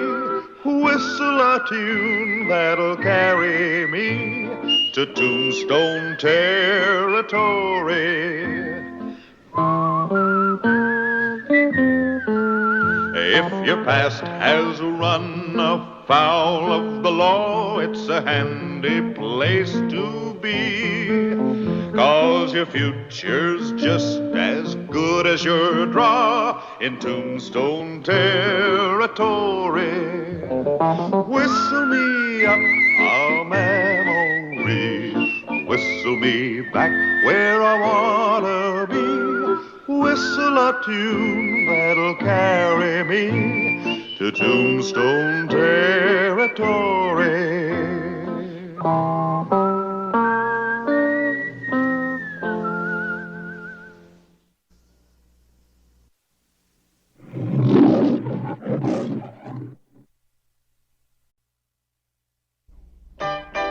Tombstone, Arizona Territory. The night of May 28, 1886.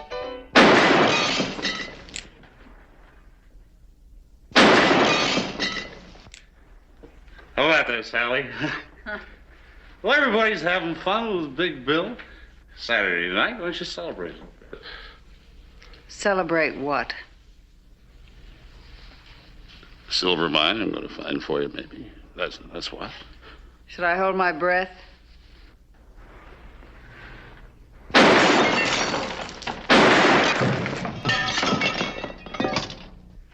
Herman. Herman! We'll pick up a little glass, Herman. And hold.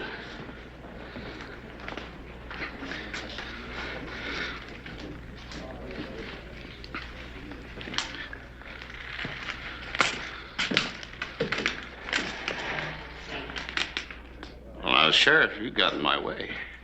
You better call tonight, Bill, before somebody gets hurt. You want to hold a glass, Sheriff? 1, 2. Oh, now. Show me how you want it held. All right.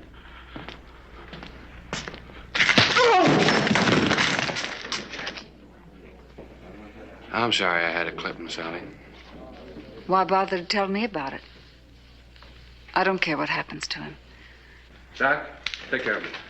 No, keep away. I'll take care of him.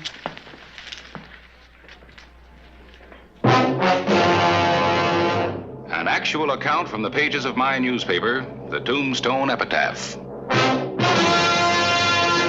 This is the way it happened in the town too tough to die.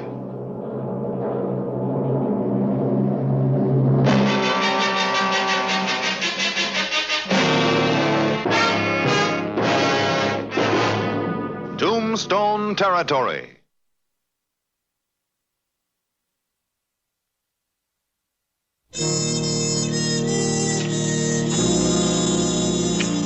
May 29, 1886.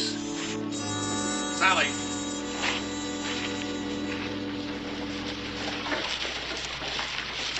Excuse me, Doctor. Sure.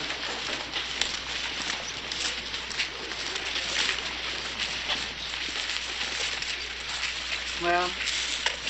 Sally, you're not still mad about what happened in there. It won't work, Bill. I've heard all your promises. I got a regular job now, Sally, working for the water pipe company, saving for steak. I can't miss this time. There's silver all around us. You wait and see. I'm going to hit pay dirt. You hit pay dirt. You won't hit peanuts. And even if you get the chance, you'll go into the Tivoli and blow it. Sally, listen to me. You listen to me. I'm gonna leave here someday. And when I do, it's not gonna be with any moth-eaten prospector who's all mind talk and no mind. I'm gonna be respectable. I'm gonna have a sparkler on this finger that'll blind you in the sun. I'm gonna have furs all over me. Now you go back to digging your ditches and leave me alone.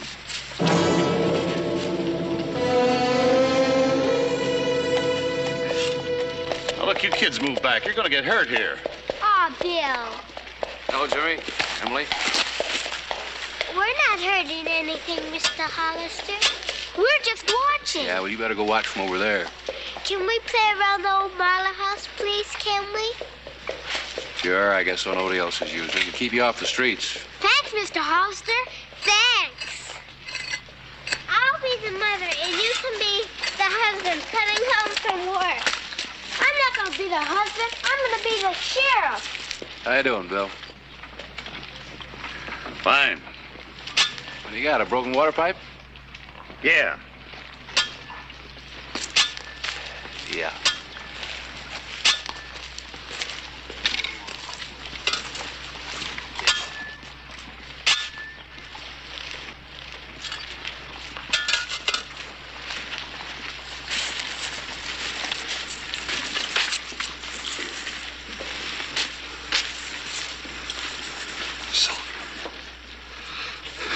Silver.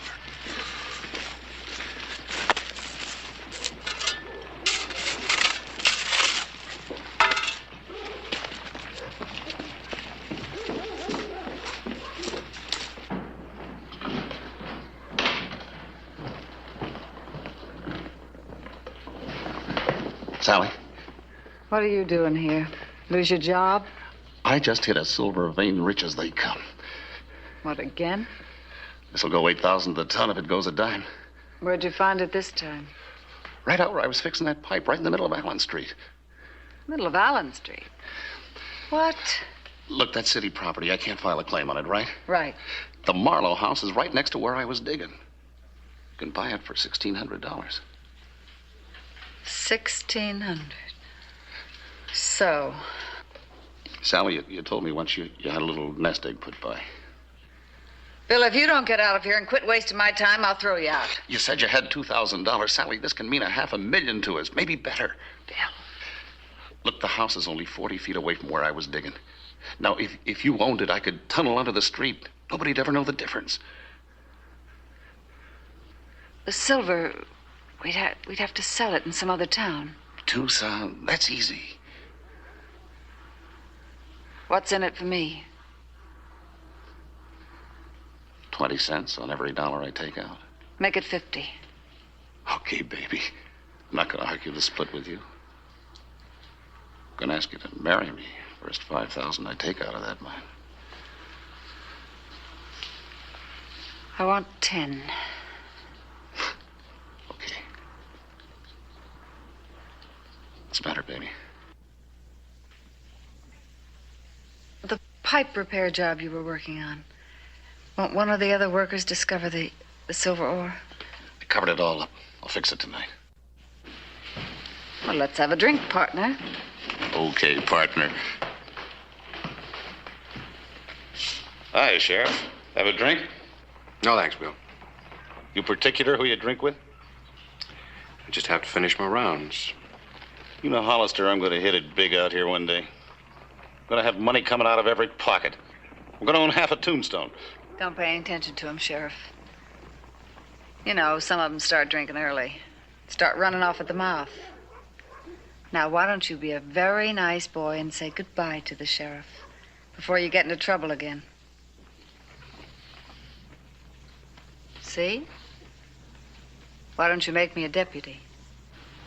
I could do worse.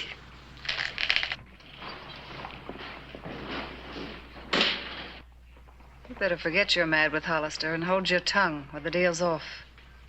You're kidding. Try me. Okay, Sally. Go back to work. Well, that's better.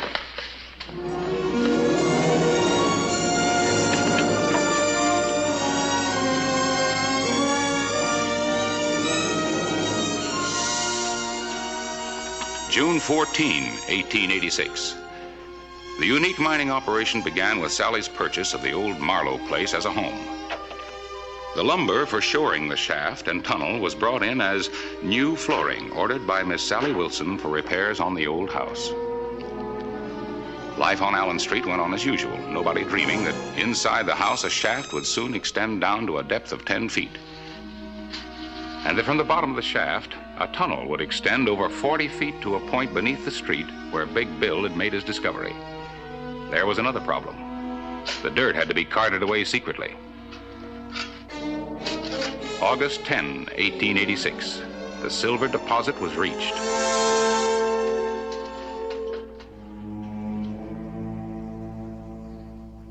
Sally!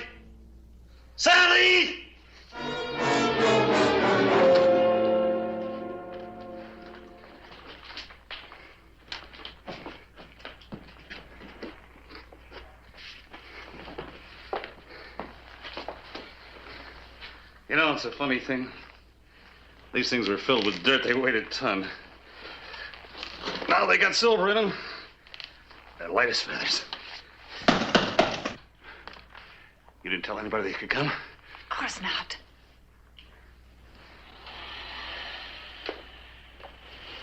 Who is it? Me, Sally, Clay. Want to talk to you a minute.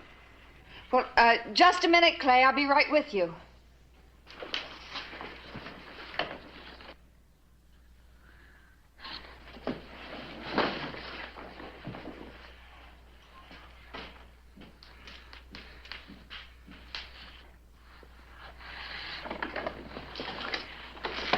A lady has to make herself presentable, Clay.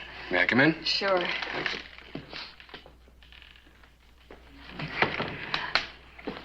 I haven't fixed the place up yet, but I have some good ideas. Oh, it should be real nice.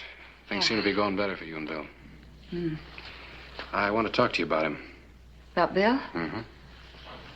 What is it? It's Jimmy Reach. You mean the little boy that Barbara's daughter plays with?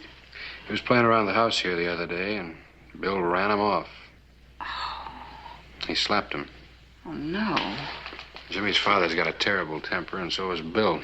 Yeah, I know that. I wouldn't want to see him try to shoot it out. I thought it'd be better if I talked to you about it rather than Bill. Glad that you did.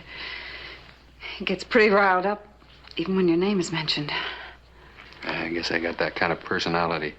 Well, thanks for the help, Sally. Thank you, Clay.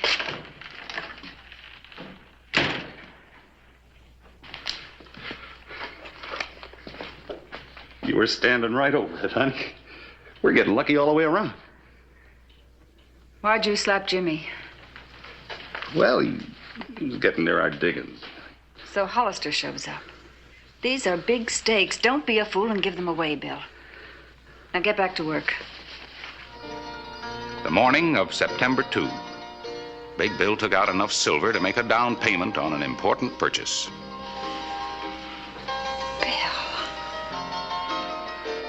Before very long, I'll buy you one of those for every one of your fingers. We're going to have everything we ever wanted, honey. We're really going to live. We. Mr. and Mrs. William Hartley. Emily? Emily? Emily! Get off there! Emily!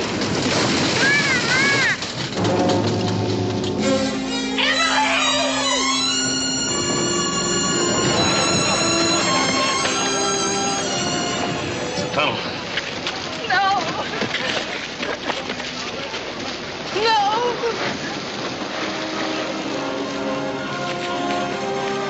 Let's get the sheriff.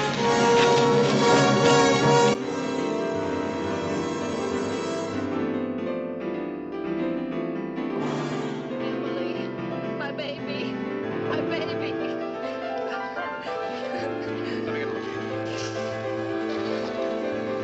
Sally. Take care of it. Come on, honey, everything's gonna be all right. It's all my fault. I should have watched her closer. That's a mother's job. Come on, Barbara. Come on.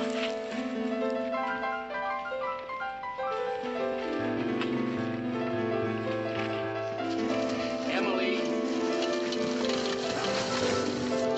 Get that Cunningham. You, get a hoist and some ropes. Move. Now, everybody get back. Is she dead? They don't know.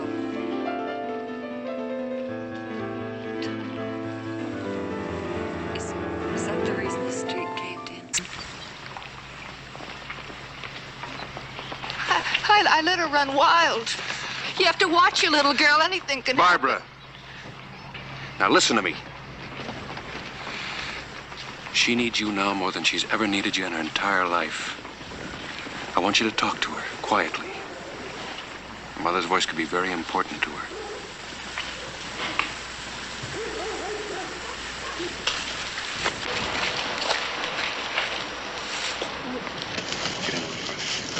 What shall I say? Anything. Just be gentle. Let her know you're here. Emily? Emily, darling, it's Mother. I'm not going to work tonight, Emily. I'll stay home and tuck you in. Don't stop. Emily, I'll read a story to you. I'll read you a story, Emily. Mommy. Emily. She's alive. My baby's alive. Is Big Bill Hartley here? Bill, come here. What does he want? What do you want, Hollister? I need your help. Why me? You did the repair work here, didn't you? Yeah. Now, how's the ground? It's tricky. Are we on a natural fault, or can I dig down on the side and tunnel across to her? You're gonna risk a cave-in any time you put a shovel in the ground around here. Liable to bring that whole thing down on her. Barbara, come back from that edge.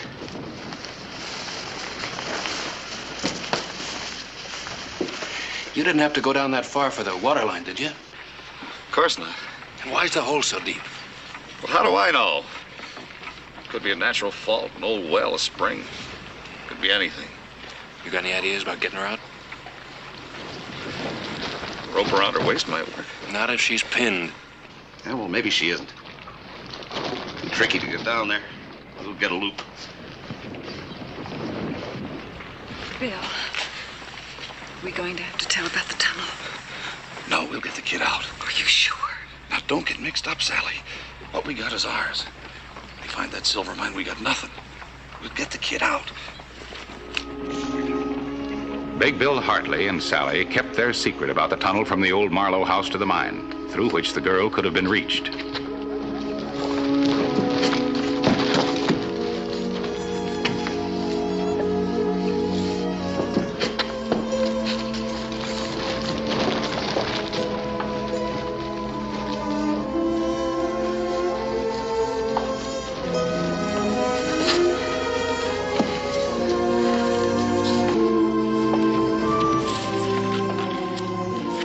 Remember, if she's caught too tight, you don't dare pull. Yeah, I know. Gently, gently now.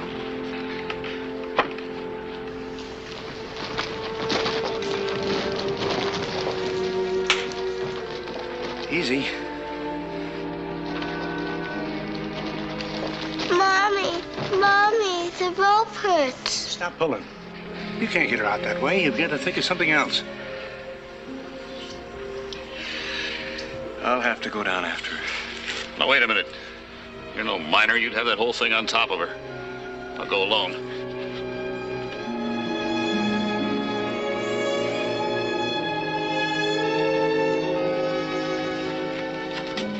All right.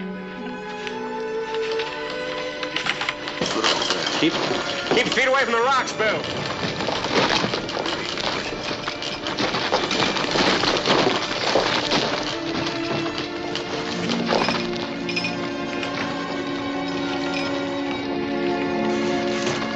Send me down a shovel.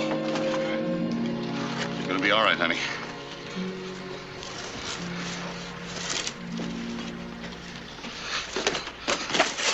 There it comes.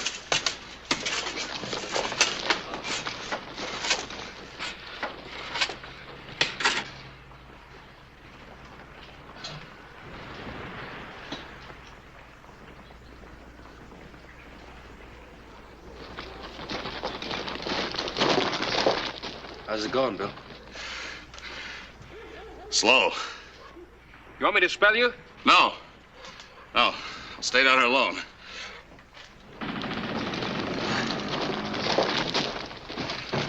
Don't worry, honey. We're gonna get you out. The operation was difficult. Each act of digging risked a landslide, which could bring certain death to the digger as well as to the child below. The night of September 2, 1886.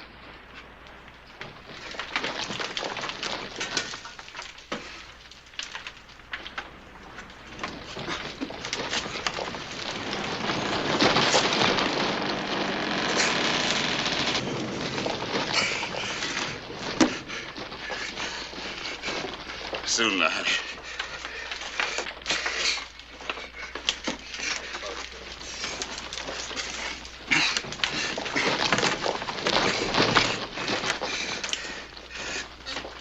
Here we go, dear. Girl, stand right there. Put this down over your shoulders, honey. That's it. Now you sit in that bottom one, sweetheart. Put this under your arms, all right? Come on, dear.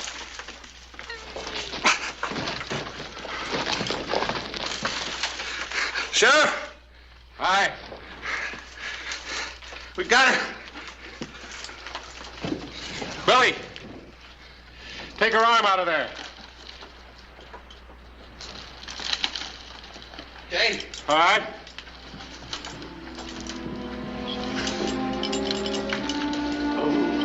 That night, 8 hours after the start of the operation, the child had been freed. Easy. Easy. Mommy. My baby's alive.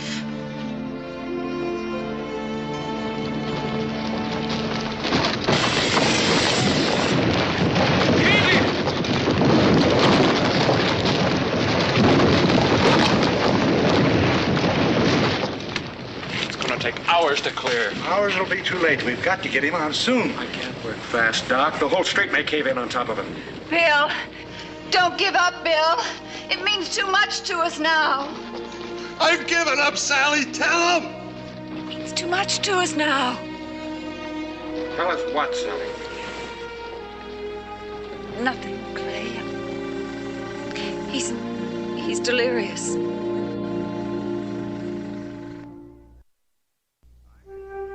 I had just returned from a business trip in Prescott, found Tombstone in a turmoil.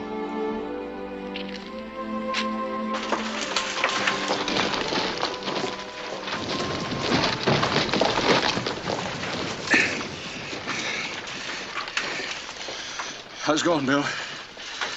Can't feel anything, Sheriff. Hold on, Bill. Everything will be all right. We'll get you out. It's too late. Why'd you come the way you did? What are you talking about? Didn't Sally tell you? Tell me what?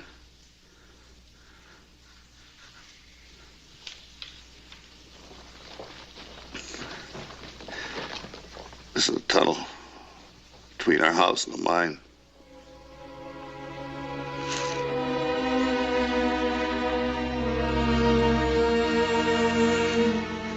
You mean that you tried to mine this? Bill, don't you know that this...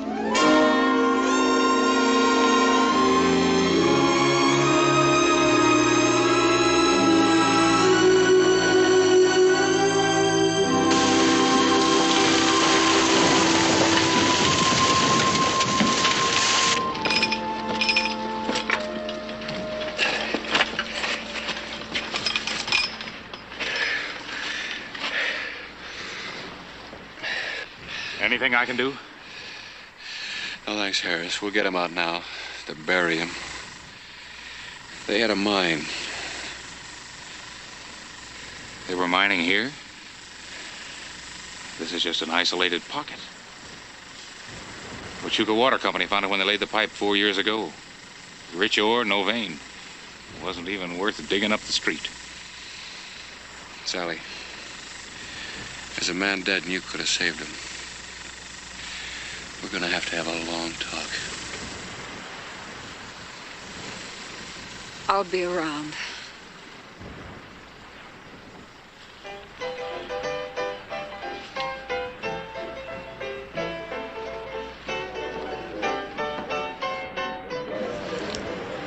I'll be around for a long time.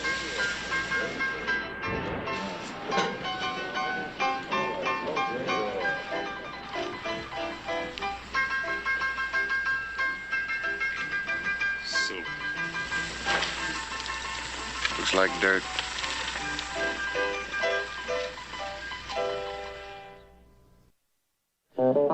Whistle me up a memory Whistle me back where I wanna be. Whistle a tune that'll carry me to Tombstone territory.